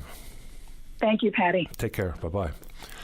Bye-bye. And I mean, it gets even worse if you're talking about issues related to trans. I mean, it's hard to really fully grapple with how quickly the conversations go all the way to mental illness, which is also quite strange, because in essence what we're doing now is all of a sudden poking fun at and ridiculing a mental illness, if that's what you consider it to be. And if there's support of, again, how and why are we all of a sudden thinking that this is all pedophiles? Like, the numbers are clear. If someone is abused as a child, over 90% of those instances include someone that the person knows. Anyway, it just becomes an extremely awkward and contentious and sometimes, and oftentimes, bizarre conversation. Let's take a break. Don't go away. Welcome back to the program. Let's go to line number 3. Say good morning to Ward 4 Councillor of the City of St. John's. That's Tom Davis. Tom, you're on the air. Good morning, Patty. Good morning to you. So today is World Environment Day. Oh, I thought it was tomorrow. Okay. No, it's today. Geez, I better be. You know what? You know what? It is tomorrow. 100% correct. It is tomorrow. Sorry. Yeah, tomorrow. No problem. So it's tomorrow. Yeah. So tomorrow is World Environment Day. Okay. I want to start by acknowledging this Waterford Valley Rotary and Mount Pearl, City of Mount Pearl. They did a big cleanup of the Waterford River in the rain Saturday morning. It was great being out there with them. As well, Mun Hope is a great group at Mun, and they go around and do cleanups, and they did the O'Brien's Farm on Saturday in the rain and had a little bit of a cleanup on Sunday before the rain shut them down. So, you know, it's just great. We're making it, and I know lots of other groups, individuals are doing cleanups around, and just want to keep encouraging people to do it. And the World Environment Day was created to encourage awareness and action for the protection of the environment. And I want to have a conversation about that this morning with you, if it's possible. Go ahead. 2023, the world and Canada experienced the hottest summer in recorded history. Largest wildfire damage in Canadian history. We had drought in the prairies, floods in BC and Nova Scotia. And from May 15th last year to May 15th this year, 6.3 billion people, which is 78% of the population, experienced at least 31 days of extreme heat. And experts say that that's twice as likely. There's a twice as likely increased likelihood due to human-caused climate change. And, you know, the thing is, when we're out picking up the garbage and, you know, kind of trying to tie it all together, it impacts us all. And, you know, in St. John's, you know, we don't experience these extreme heat events, and hopefully we won't. But our decisions here still impact people around the world. And you know, when we're out picking up the garbage and we're picking up the little pieces of plastic, and a lot of times growing up it was like, oh, it'll biodegrade, and you'd see stuff, you'd pick up a piece of plastic and it was almost gone away to nothing. And in the past we kind of like thought, well, it's biodegrading, it's just going away. And now we realize that it actually breaks down into micro and then nanoplastics. And these things are tiny, like unimaginably tiny. And as well, when the chemicals that are in the plastics break down, then they interact with the environment and they create new chemicals and they take on different forms. But these nanoplastics in particular are sinister because they're so small that they can pass through the blood-brain barrier, which generally protects your brain from a lot of toxins. As well, it can cross the placenta wall into babies. And so when I'm out picking up garbage, I'm driven because every little piece of plastic, you know, and, you know, the things we found in Mount Pearl, lots of styrofoam. That stuff just seems to last forever in the environment. Obviously, it floats and Nerf darts. I found 4 Nerf darts myself. So, and as these things break down, you know, we don't know the impact on our bodies and on other organisms. But for example, plastics in soil changes the behavior of earthworms and causes them not to be as healthy. They don't burrow the same. It's also impacting, because this stuff is making its way into the soil, into the water, into the organisms, but it's impacting the amount and the type of organisms that live in the soil. So, last Friday, Minister Cody called in, and a lot of it had to do with her talk was about that she said that Newfoundland and Labrador was doing all that it possibly could do to fight climate change. And I'm not sure if she's misinformed or if our leaders are just continuing to do what we all seem to do, which is tell people what they want to hear. She talked about Newfoundland's greenhouse gases levels lowering, and that is true. There's no debate, but a lot of that is because of decreased activity, less oil being produced. Come by chance was a major source of greenhouse gas emissions for the province. Muskrat Falls coming online has reduced how much oil we're burning, not to mention the fact that at Holyrood, not to mention the fact that we're having issues out there with the generators out there anyway, so it's not being used as much. But you know what I really want to, and this is a thing I try to bring down to City Hall, is ask these very pointed questions of our leaders and of our managers that manage our province and our cities and towns. A big thing, every time I hear about these trips to someplace in the world, I ask myself, okay, well, if our leaders are doing everything they can do to reduce greenhouse gases, do they decide who needs to go? Like, I'm not saying we don't need to go to Scotland, to Aberdeen, to a hydrogen conference, or go down to the Boston Fish Show, but when we're deciding on the entourage, do we really make that decision as who needs to go? Do we bring the environment into that discussion? Maybe we do. I don't really see a lot of evidence of it, but I'd love for our leaders to start making decisions that way. I had an opportunity after I got elected to go to Calgary to the Federation of Canadian Municipalities, and I asked the question, can I do it virtually? And they said, well, no, not anymore, because of, it's inconvenient or whatever else. So, but I didn't go. Is there a culture of no idling in government vehicles? Idling is an unnecessary waste of energy if it's really cold or it's really hot. Obviously, for the safety of our employees or for the residents, then you may need to idle. You may need to idle to keep the air conditioning or the heat going, but for most of the time, is it necessary? Do we focus on efficiency when it comes to our heavy equipment, our ships, our planes? Do we review what is optimal size and energy efficiency for every choice we make in government? A big thing is how much waste is in our health care system. I mean, everything is throwaway. I was speaking to a resident the other day, and she works for the provincial government, and insulin, she's diabetic, and now insulin comes in a one-shot plastic, almost like an EpiPen.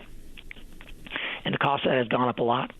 But the amount of waste, it's crazy. Like every time she needs to give herself insulin, it's like a throwaway, full dispensable thing. I've heard people call in and talk about uneaten, untouched milk, yogurt, packaged foods, and healthcare facilities just going in the garbage when we have people who are struggling to eat. And I just want to bring this conversation right out in the public space. I mean, we're all making choices, all of us, and we can see where it's going. Newfoundland has that benefit of you can see as things go from Asia to Europe and Europe to the United States to Canada, and then it moves east. And so, we can be in denial all we want, but I have a nephew who's in Qatar now. He's in the forces, and it's regularly over 40 degrees there. Now that's a hot part of the world, but India right now is it's the hottest temperatures ever, over 52.9 degrees Celsius. I saw that. I mean, Iran closing schools and airstrips melting, the asphalt melting. It's and so I know it. For me, it's what can we do? It's small things. Everybody can make a difference. But sticking our heads in the sand, that's not a long-term sustainable or smart choice for human beings. bees and ants would not organize their affairs the way that we as humans do. It's, they have sustainable societies. We seem to be hell-bent on destroying this beautiful earth. And I'm just calling everybody to think about it and sit with it and figure out how you can do little things or big things. And if you're a leader in this province, we can do big things, and that's what I try to bring to the table every day. Someone sent me a link to, that's why I knew it was the 5th of June, because someone sent it to me yesterday or the day before. And the hashtag they're associated with it here is Generation Restoration. So it basically said we can't turn back time, but we can revive water sources and make peace with the land and grow forests and those types of things. So as opposed to some of the conversation stoppers here, when you talk about things related to climate change, is it doesn't necessarily have to make the leap all the way to carbon tax, because there's other issues and complexities therein, whether it be about waste, whether it be about energy efficiency. So I think a bit more of a fulsome conversation would be helpful for us all to make it an easier task, a more manageable task, or a more understandable task versus simply talk about a carbon tax, because that's the politics of it as opposed to the policy of it. Tom, appreciate the time. I'm off to the break. Stay in touch. Just quickly, just one more thing. I'm doing a cleanup in the Beard subdivision this week. This Saturday, 10 a.m. meet at Beard Place Park, and 11 a.m. meet at Larkhall Academy. Love to see a bunch of people out. Take care, everyone. You too, Tom. Bye-bye. All right, let's take a break on time. When we come back, Robert wants to talk about the World Energy Rally, which I think is probably the protest taking place today out in front of the Convention Centre. Coincides with the Energy NL conference. Don't go away. And welcome back to the show. Let's go to line number 4. Robert, you're on the air. Hi, Patty. Thanks for taking me on today. No problem. So I was just down in front of the convention center with the group from Environmental Transparency Committee, EnviroWatch NL, as well as Protect NL. There was a pretty good showing there early this morning. I'd say there was around close to 40 people or more. The weather is not cooperating, obviously. It's a lot of rain and thunder and even bad driving conditions, as a vehicle actually took out a sign in the garbage can just down the street from us. So, but yeah, it's a big day. We wanted to make a presence and just to let people know that not everybody is for this, and we want to have better communication with our elected leaders in order to progress the Newfoundland economy and our environment in the way that we all can agree with and is beneficial for everybody. Hitting the sweet spot when we talk about environmental protection and advancing the economy is the absolute epitome of tricky business. I mean, just think about some of the reliance we've had on offshore oil. And we kind of understand oil, and we kind of understand mining, and we kind of understand forestry. And so consequently, developments in those industries don't get a whole lot of spotlighted focus. Maybe I shouldn't diminish the reaction people have to offshore oil development, because that's obviously part of the conversation as well, environmentally speaking. But this one, because it's the great unknown, because it's an industry that not only is in its infancy, but there's no such project anywhere in North America, as far as I know, regarding the production of green hydrogen, and especially when we're talking about for export use as opposed to domestic use. So do you think the fact that it's so new has given it a different type of focus and a different type of commentary as opposed to other advancements, industrially speaking, and when we talk about the balance with the environment? Well, the proposals themselves are new, but the technology behind them for the wind turbines, that's not new at all. So it doesn't seem like our leaders are looking at the history of these developments in other areas of the world and making solid decisions based on their experiences. They seem to have everything painted like driver. But if you look at the economic case of it, like I'm still struggling to see how this is going to work without continued ongoing taxpayer funding. So just a quick question. You cut out a couple of times there, Robert. When you say to look at the success or the failure of these types of projects elsewhere, you're talking about just basic wind farms, are you? Yes, that's right. So basic wind farms, when they're connected directly to the grid, they use 100% of the output directly on the grid. And as well, for example, down offshore the U.S., there was a lot of proposals that were canceled due to the rising interest rates. So I believe it was every 1% interest rate increase, it was adding 20% of the overall financing cost to each of these developments, and they've been canceled because of that. So now with this project, they're proposing to use 100% of the overbuilt wind capacity to make ammonia, but realistically, the wind turbines will put out roughly 30% of their rate of power over the year. So again, if you factor that into the inefficiency of creating hydrogen and sending it over to Germany, then you're already well below the 50% that extra costs for the offshore would cost. Yeah, So I think we can learn. For everything. I don't know if I can make that connection that you're trying to make there this morning, because when you talk about wind-generated electricity and the interaction with the grid and the reliability and the cost and the materials used for turbines, that's all one thing. But this project is vastly different from that, though, isn't it? Because it's not about domestic use and it's not about efficiency or reliability. It's more about the product that they're producing for export. So I'm not sure we can learn a lot of lessons from failed or successful wind projects, because this is not that. Well, basically what I was trying to say is that the inefficiency and the intermittency of the wind energy to produce ammonia and hydrogen at a solid, steady rate that's required for exportation of these products to other areas, that is not a realistic economic way to produce energy and ship overseas, because of the inefficiencies and intermittency of the wind turbines themselves. And factor in our harsher, high humidity, high salt content environment, then the failure rates are going to be higher than they are in other areas of the world. So you have wind turbine factories or facilities that are being bankrupt or losing money and being shut down, because they're not able to sell their power for a profit directly to the grid at 100% output of what they have, yet they're trying to propose thousands of wind turbines on Newfoundland at less than 50% efficiency to make ammonia. So none of these theories or ideas seem to have a solid business case. So yeah, business case would be one thing. I was trying to make. For me, that's a fair point. We don't even really know exactly what the consumption rate will look like on the other side. And if we just talk about Germany, because that's the country that's been focused on, given the fact there's an MOU already in place, we don't even really know exactly what a power purchase agreement will look like. We have no idea how much green energy or green hydrogen they're even going to want. They've acknowledged that it's expensive, because they've set aside 1.2 billion euros for exactly that. Yes, and as well as the double-side auction with 200 million euros coming from Canada and Germany. So the Canadian taxpayers will be offsetting the higher costs for German industry to purchase our fuel, which to me, again, makes zero sense at all why we're supporting a country that has such a poor environmental policy or energy policy. Yeah, I don't know. Like, the double auction is something that probably some people might not be familiar with, but that's not really new when we talk about the purchase and sale of goods, though. No, but we're offsetting the cost. The taxpayers are paying up to 40% potentially from federal incentives to build these projects. Yep. Sorry. And 20% for tax credit facility, I believe, from the province in their new hydrogen roadmap that they released. So, the numbers are adding up where we're paying more and more and more of these projects.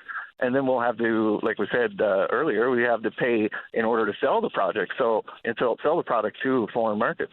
So again, like I said, the numbers the math ain't mathing for me right now. That's what I got to say. It was funny because Chancellor Olaf came from Germany looking for ethical liquid natural gas.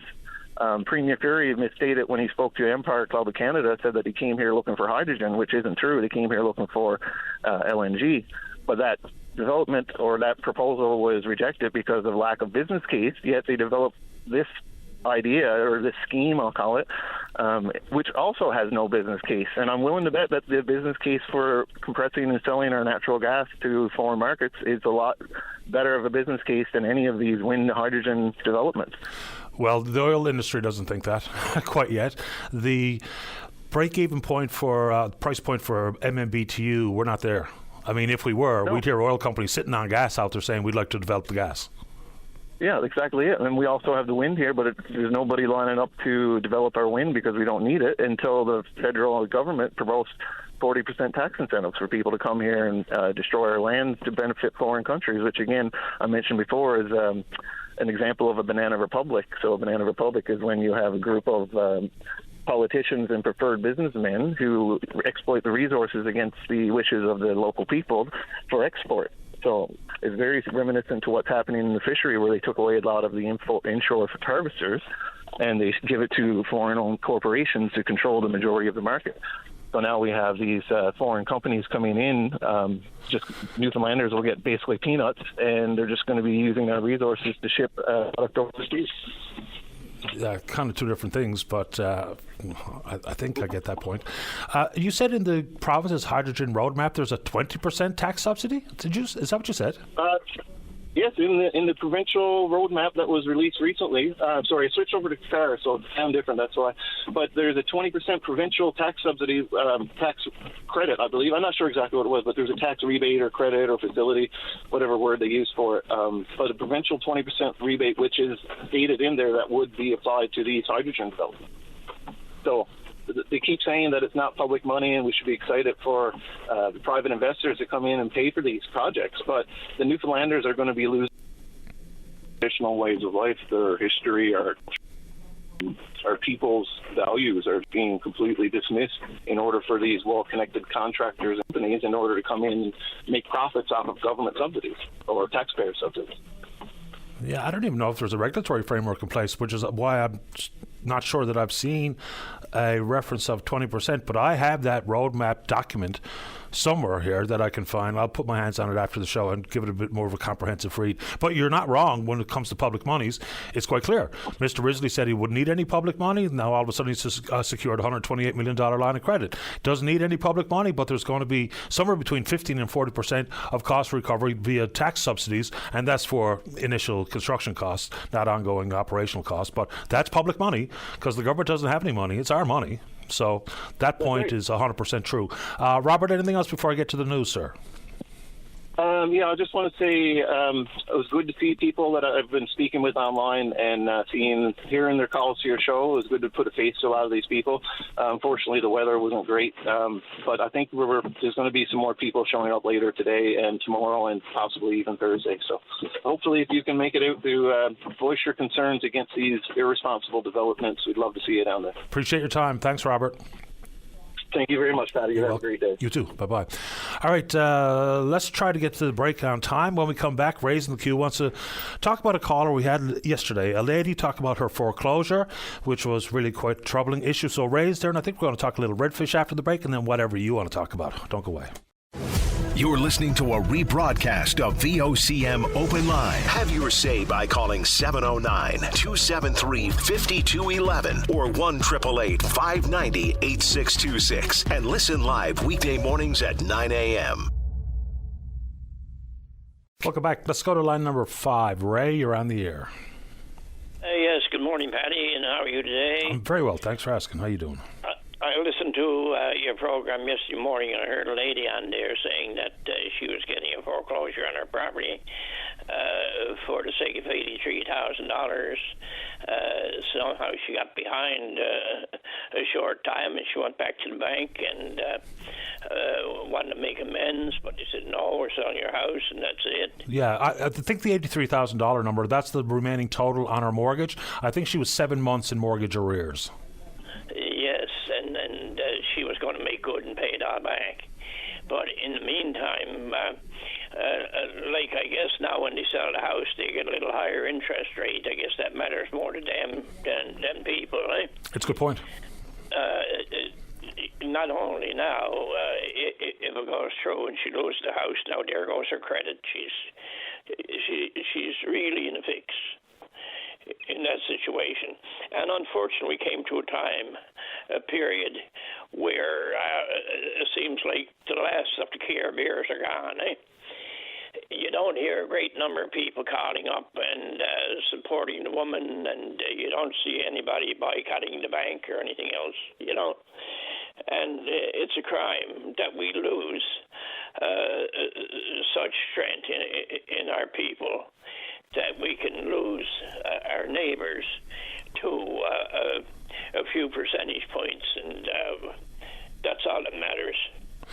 And at the very same time, all the major 5 banks in this country have reported they beat expectations revenue-wise, and profits are up. And then you add in things that I've been speaking about on the program, because, look, we've got some pretty firm banking regulations in place here in the country to avoid things like the subprime mortgage crisis in the United States, but there's another story this morning.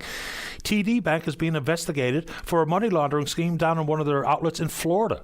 I mean, then you've got the e-bank transfer hate mail stuff going on. I mean, there's a lot of things going on inside our banking system, including this poor lady and the story that she told us yesterday. We did put her on to someone to get some legal advice. I doubt that if she can get some sort of court action that the bank is going to be able to refuse to take the money to cover her arrears. So it's a terrible story. It really, truly is. You make a good point. The value of that home is better for that bank's bottom line than it is to accept her money. Mm-hmm. Yes. It's unfortunate to see the way that things have turned. All over the world, you can see what's going on, There's no peace, there's no rest. It's just one thing after another, right? And by the way, over in the States, we may have a prisoner now as the President of the United States. Well, we'll see. I mean, there's going to be endless appeals to that one. And I'd be shocked if there's any such thing like any time in prison coming, to be quite honest with you, as the quote-unquote first-time offender and the level of which that crime reaches, even though it's referred to as a felony, which it is technically speaking, that story's not over by a long shot. I heard a German man singing one time, "We're making Adolf Hitler president of the USA."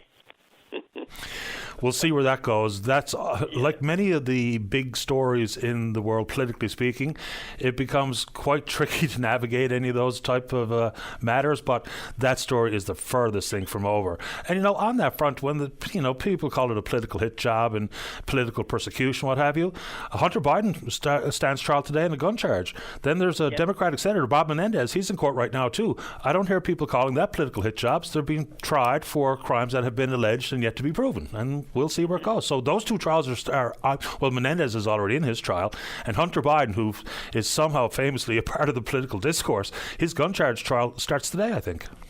Yes, I briefly get back to our first conversation. Where have love your neighbor as yourself gone? You could be in a destitute situation and people just walk by you and leave you on the ground. Yeah, not great. I thank you kindly for your time. I appreciate yours, Ray. All the best. Bye. Okay, bye-bye. Let's keep rolling here. Let's go to line number one, segment one, to the Secretary Treasurer at the FFAW Unifor. That's Jason Spingle. And good morning, Jason. You're on the air. Yes, good morning, Patty. Welcome to the program. Yeah, before we get into the issues, I guess we can cheer for a Canadian team again, and time travels fast. I think I've heard you. I think we do share at least the same taste in NHL hockey teams. I think our team, the Montreal Canadiens, everyone knows was the last Canadian team to win the. So keep cheering for a Canadian team, and hopefully we'll have the Edmonton Oilers in a couple of weeks there. Last Stanley Cup parade in this country was 1993. You're absolutely right. Yeah. And also that edition of the Canadiens was the last NHL team to win a Stanley Cup without any Russian-born hockey players on it, which I always find fascinating. That is, yeah. So the Oilers last won in 1990. They were in the finals in 2006, I believe. There's only been 4 or 5 teams since 1993 based in Canada to make it to the finals. So, yeah, go Edmonton. Yes.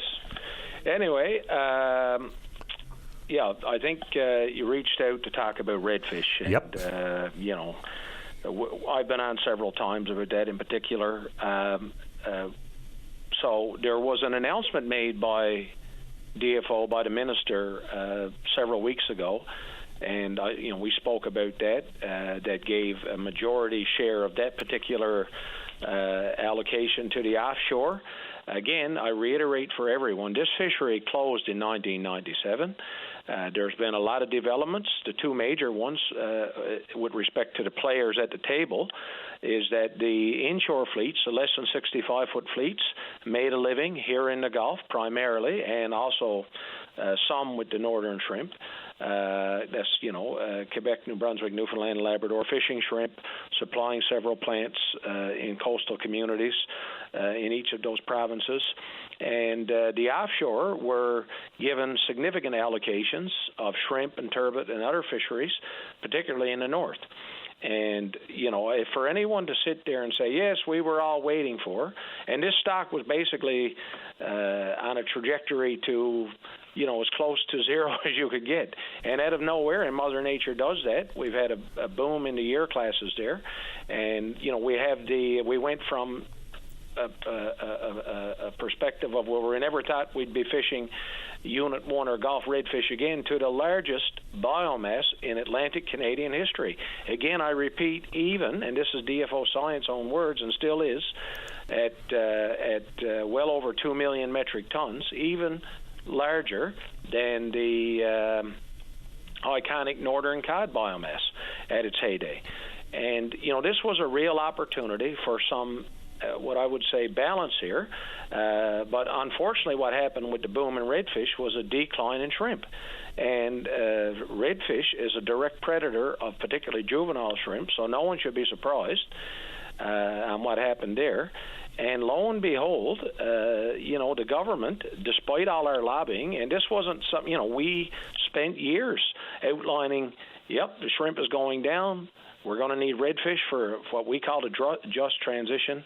But basically, to get back to the current situation, they made an announcement where they gave the bulk of the fish to the offshore, but then they turned around and had the Redfish Advisory Committee. And I thought we had a reasonable meeting where we said, okay, you can make this situation more equitable. And the announcement comes out. I received the email 7:02 p.m. on a Friday evening, which is also a problem. Yeah, I don't know. It is a problem. I appreciate that, and really nothing's changed. And one thing is with almost 59% going to the offshore factory freezers or offshore vessels, fleets, and very little left for inshore and indigenous. And certainly not enough to try to replace the shrimp, which was cut, upwards of, we're down to Quebec and New Brunswick basically have nothing, and the catch rates are so poor there's basically no one fishing. There is some shrimp. We only fish near the west coast of Newfoundland. We don't fish in the Western Gulf. Catch rates that were very low have dropped off precipitously. There was some landed. That was at least a benefit to the plant in Port au Choix in particular, and St. Anthony, so that was some help. But it's not the shrimp is at a level where we need redfish. We need more redfish. But with all that aside, and I just got off a call with our coalition partners in Quebec and New Brunswick, all of the aspects we talked about, fishing seasons, depth restrictions, gear types, at-sea observer coverage, all these things, basically, they never even met us halfway on a lot of these, and it's still in a developmental stage, and we're really not getting the support to develop this fishery. So, at this point, as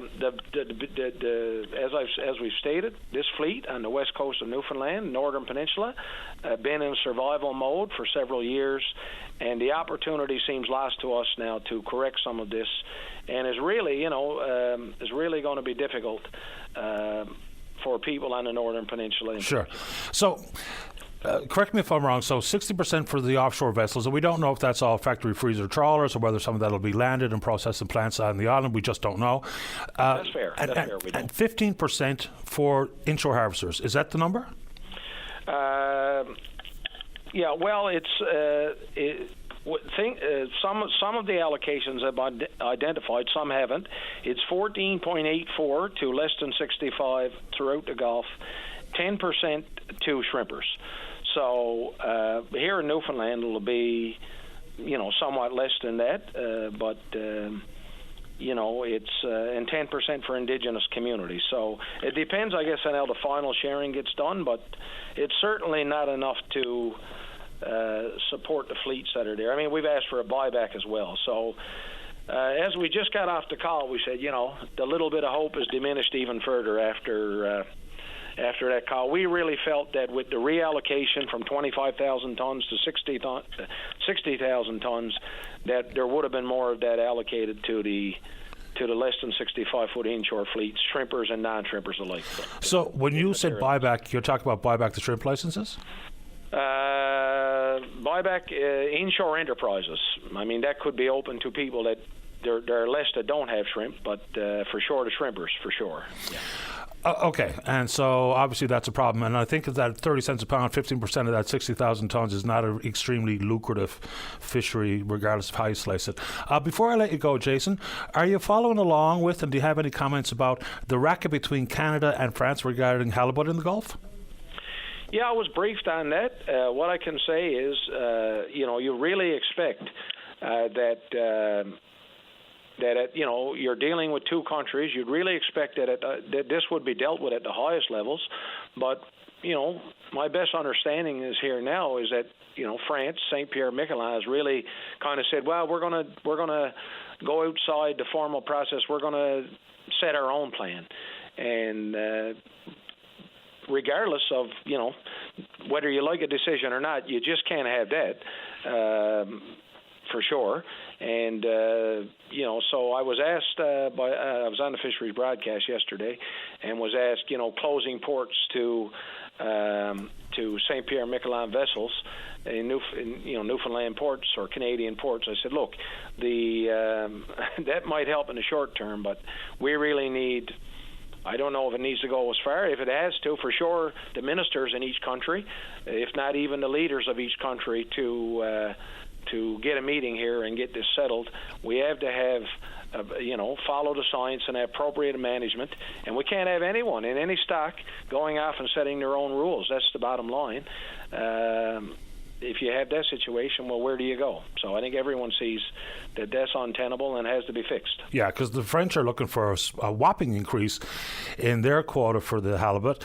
And, closing the ports, there's that whole cooperation regarding mariners, and closing ports is, not something that I think many people are quite interested in. It might have that short-term protest feel, and it might make some difference in the short term. But for instance, we might have one of our lads out on the water that needs to find port and safe haven in St. Pierre, for instance. And we've even had ships belong to Greenpeace in St. John's Harbour, even though that is directly opposed to some of our best interests here as harvesters and what have you. So we'll see if that's the case. But that racket is brewing and it's starting to get pretty amped up. Last one before I do let you go. So ASP is talking about more landed capelin, and of course DFO is talking about capelin out of the critical zone, but that's simply because of the modelling data point that they use from 83 back to 54. There's no more fish in the water, so where are we on capelin? What's the FFAW's position? Well, we participate in the science and in the management of capelin. There was an issue this year, and I wrote an opinion piece on NGOs participating, and basically, a lot of them just having the position, close the fishery. We know capelin is important in the food chain for cod, for all other species, right? But really, in terms of the biomass, we're taking a minuscule amount, and we're even though there's a lot more information we need on capelin, and we want to work with the department to get that, the science, we basically went along with the science with very, what I would say, small tax. So we do have a decision made status quo for the Gulf of St. Lawrence, around 11,000 tons. And, we made our request in for northern capelin. And these fisheries are extremely important to all harvesters around our province. And that's what we're trying to strike as a balance. And I guess that's the debate now. A lot of people don't want to see the balance and just, but at the same time, they want capelin closed. They don't want to talk about things like seal predation, right? And I spoke to a couple of harvesters recently where with gray seals in particular here in the Gulf of St. Lawrence, just as an example, they can't set a herring net, and I heard this 10 years ago in PEI. They can't set a herring net in the daytime now because the gray seals are there to pick the herring out as fast as the herring get in. So that was never seen before. Yeah, if we had time, we'd get into that Senate report, of which the most interesting proposal is for the organization spreading the lies about the seal industry, for them to lose their tax-exempt status. That would slow down some of the propaganda in our heartbeat. I got to get going, Jason, but I really appreciate the time. Yeah, look forward to talking again. I mean, like I said, our fleet, our 4-hour fleet, and the fleets in Quebec and New Brunswick too, we've been all working together. They're on life support, Paddy, and we hope there's a future at least for some of them. But like I said, it's a very difficult situation. Appreciate the time. Take care. You too. Bye-bye. It's Jason Spingle, Secretary-Treasurer, FFAW. Break time. When we come back, Terry's there, wants to talk about shrimp, and Mike wants to talk about the ferry service. Don't go away. Welcome back to the show. Let's go to line number 2. Mike, you're on the air.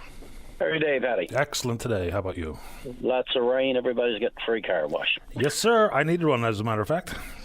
Paddy, with the Legionnaire and the veteran, next time Mr. Abbott's on, or members, oh, God, out of my mind there, Fred Hutton, Maybe those guys should be looking into those boats being serviced probably in the fall of the year, more so than the peak times of the summer when Bogo's looking for it due to their fishery, and we're looking for Bilal due to tourism and our our commuters and everything else.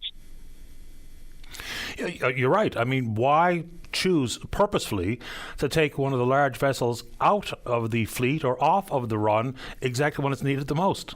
It sounds counterintuitive to me, yeah.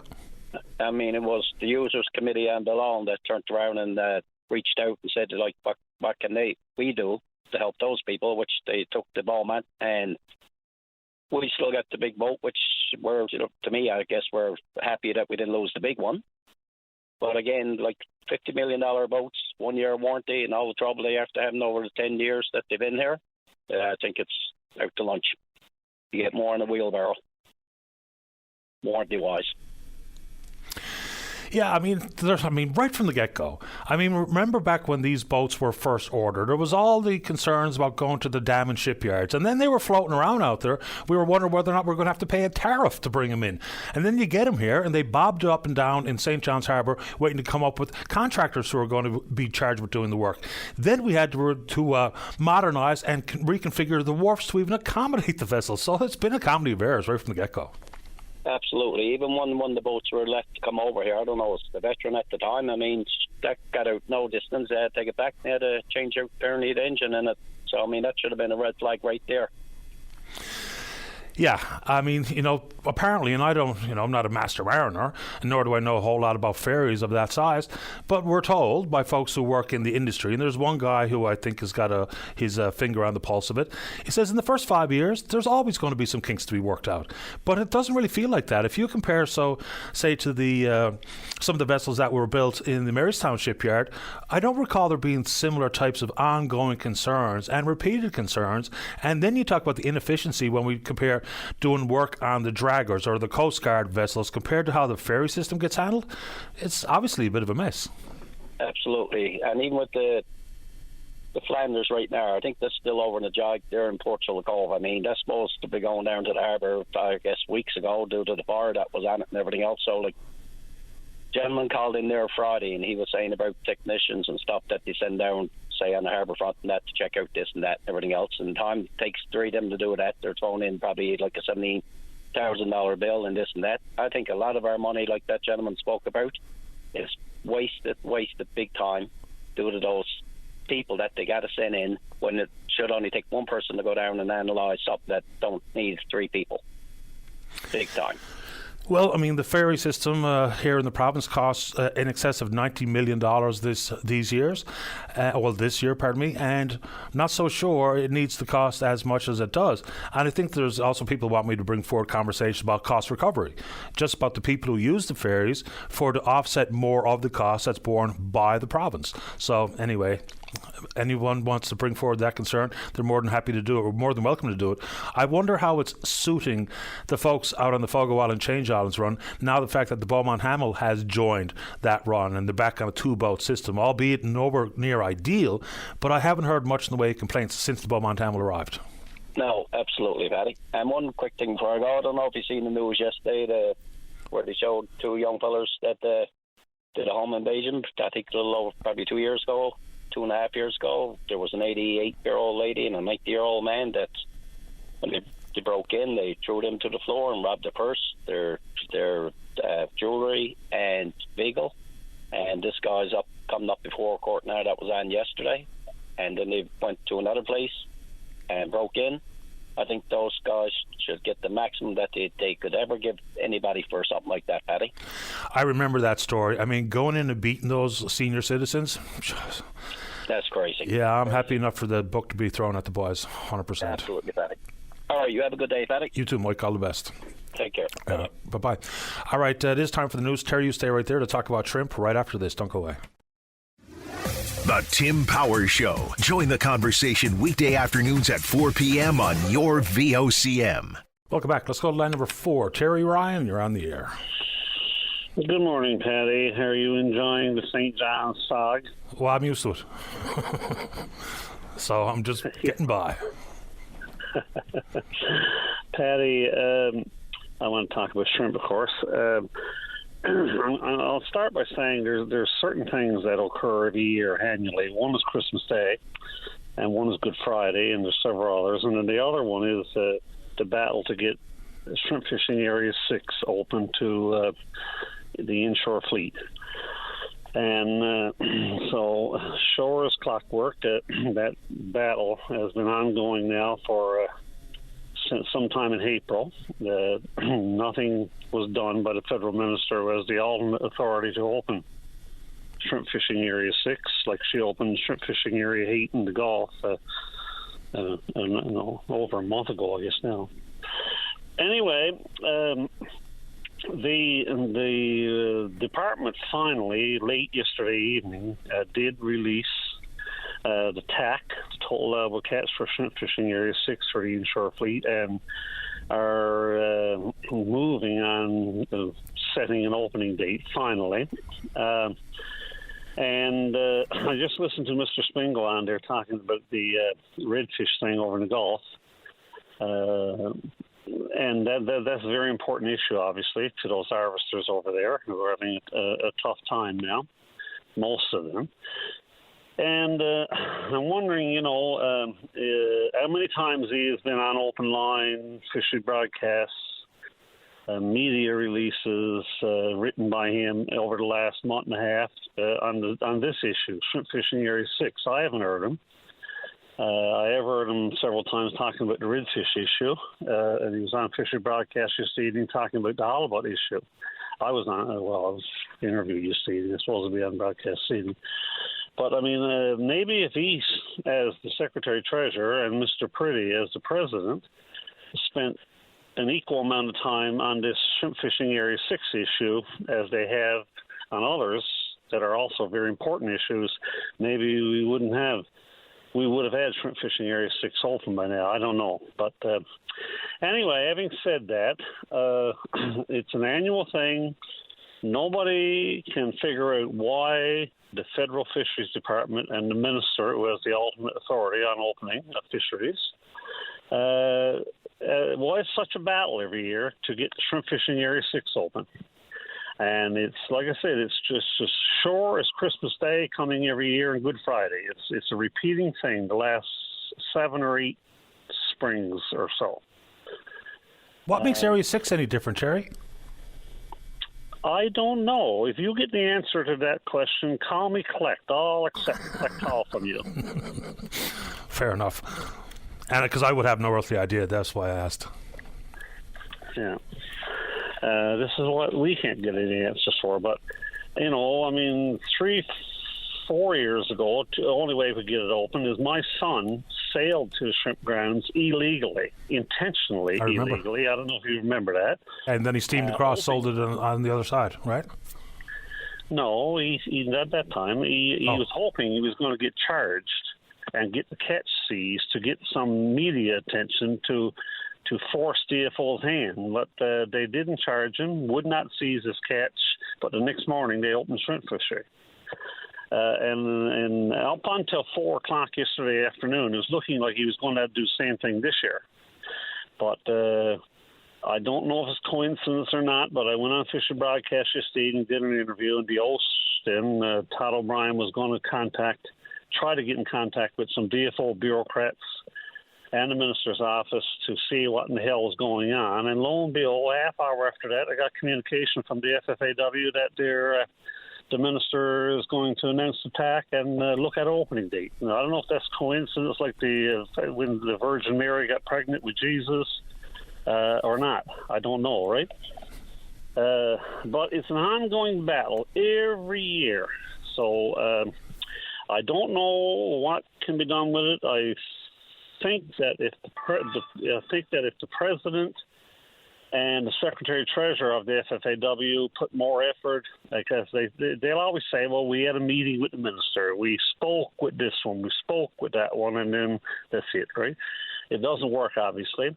And until some fisherman threatens aggressive action, as like my son did 4 or 5 years ago, or threatens to come in and burn some fisheries buildings or have a wild protest, it seems like nothing ever does happen. So I don't know. I'm just putting this out there for fellow harvesters, bureaucrats from DFO who might be listening, politicians who might be listening, Mr. Stingo or Greg Priddy who might be listening, to see if we can put a end to this cycle, this miserable cycle we have to go through as shrimp harvesters every year, who have multi-million-dollar enterprises that are, left in limbo about when they can start at their shrimp fishery. I know the staff reps that with the FFAW, they're trying their best to every year on our behalf. That's these staff reps that represent shrimp fishing areas like the east and northeast coast of Newfoundland and southeastern Labrador. But the higher up our hierarchy, the Greg Priddys and the Jason Spingles, don't seem to devote a great deal of energy to the Shrimp Fishing Area 6 issue. Happy to put it to him next time we get the opportunity to speak to him, Jerry. No problem. What was that? I said I'm happy to put that issue to them the next time we get a chance to speak with them. That would be wonderful, Patty. Certainly, as one shrimp harvester, I certainly appreciate that. Can you give me some idea what area encompasses Area 6? So you're fishing out of the sea, right? Yes, yeah. Area 6 goes from the 5215 north, or I'm sorry, the 5250, I'll get this right the once, 5415 north.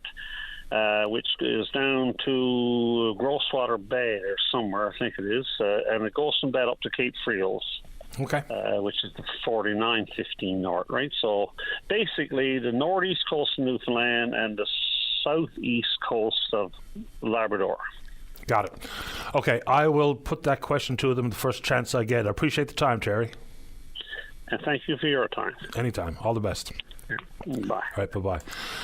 We've got a couple of interesting calls in the queue, and I'm not going to squeeze in Jessica McCormick, who's, of course, the president of the NL Federation of Labour, until after the break. But the conversation there goes, it's based on what is a recent internal provincial government audit looking at occupational health and safety and the way that investigations are conducted. And sometimes either the clock runs out, which is a 2-year window to bring forward charges, and or charges are brought at the 11th hour.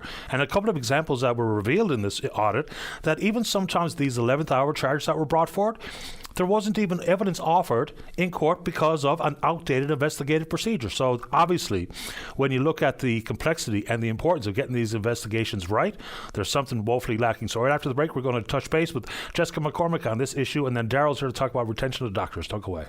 Welcome back to the show. Let's go to line number one. Say good morning to the president of the NL Federation of Labour. That's Jessica McCormick. Good morning, Jessica. You're on the air. Hi, Patty. Good morning. Thanks for giving me an opportunity to come on the show today. Happy to do it. I mean, the results of this audit are really quite damning. What jumps off the page? Yeah, I mean, it is. And there's some stories that come out and you say, this is not necessarily a huge surprise. I think the results of this audit and the real life implications it's had for injured workers is shameful. It's shameful. And, we have been calling for a number of years for changes to occupational health and safety laws and practices in the province to improve them. But, changes to that legislation or, improvements in prevention strategies mean nothing if we don't have resources in the government departments that are responsible for conducting those investigations. So it's incredibly concerning. And this is just, a couple days after National Injured Worker Day is June 1st, and the 20th anniversary of the passage of the Westray Act, which is the federal legislation that allows employers to be criminally prosecuted if they've been negligent involving the death of a worker. So, these are important dates for unions, and to see this news this week is just incredibly, incredibly disconcerting. And I know that it is really weighing heavily on the families of people who have died or been seriously injured on the job. Yeah, and Westray, of course, refers to the Westray mine disaster or tragedy. So here's one of the things that I noticed right away.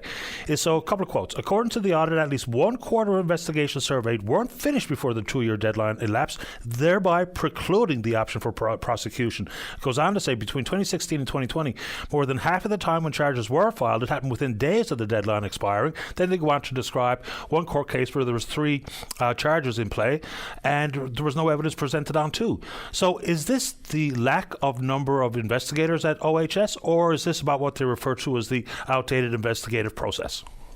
I think it's a combination of both, Patty. And we've been aware that there's been some changes that are in the works at OH&S Division to try to, build a more focused and dedicated investigations unit.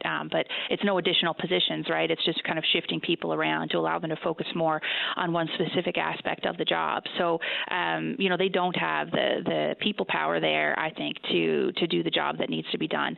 But it's also clear that, they lack the appropriate training to be able to effectively conduct those investigations. And I know, back in, I think it was 2019, Patty, and I'm not 100% sure the year, but the Royal Newfoundland Constabulary had introduced new training for their officers to be able to conduct effective investigations into workplace accidents. And I'm not sure the status of that training with OH&S Division, but it's a combination of both of those things, right? And it's really not the type of work that you want to cut corners or try to save your pennies on. I mean, this is incredibly important and is, about, there are lives at stake. It's about the livelihood of workers. And so there really needs to be more emphasis and more resources placed within that division to make sure that they have the people to be able to do the job effectively, that they're not overworked and missing these timelines. I mean, 2 years, there is a lot of work that goes into an investigation into a workplace accident to make sure that you have all the information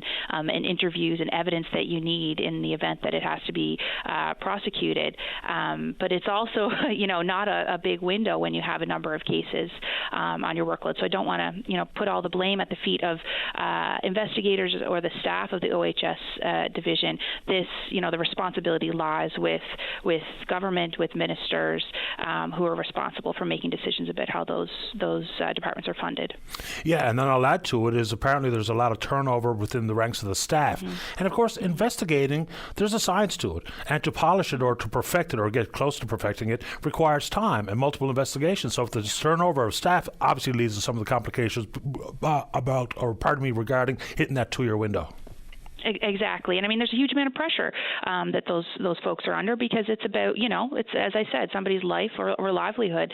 And so I think, ultimately it's employers who are negligent of their responsibilities who are benefiting from this situation. And this, the Westray Act and the legislation that's in place to hold people criminally responsible, it's not about, putting people in jail. It's about having real meaningful deterrence so that employers aren't negligent of their obligations around occupational health and safety. But if you see that, a timeline of 2 years can elapse and you may escape accountability, well, that could mean that some employers are rolling the dice in terms of whether or not they're taking the appropriate steps and measures to protect people in the workplace so that they can go home safe at the end of the day. And I know that the vast majority of employers are doing the right thing, but we want to make sure that we have the appropriate measures in place to hold people accountable when they don't.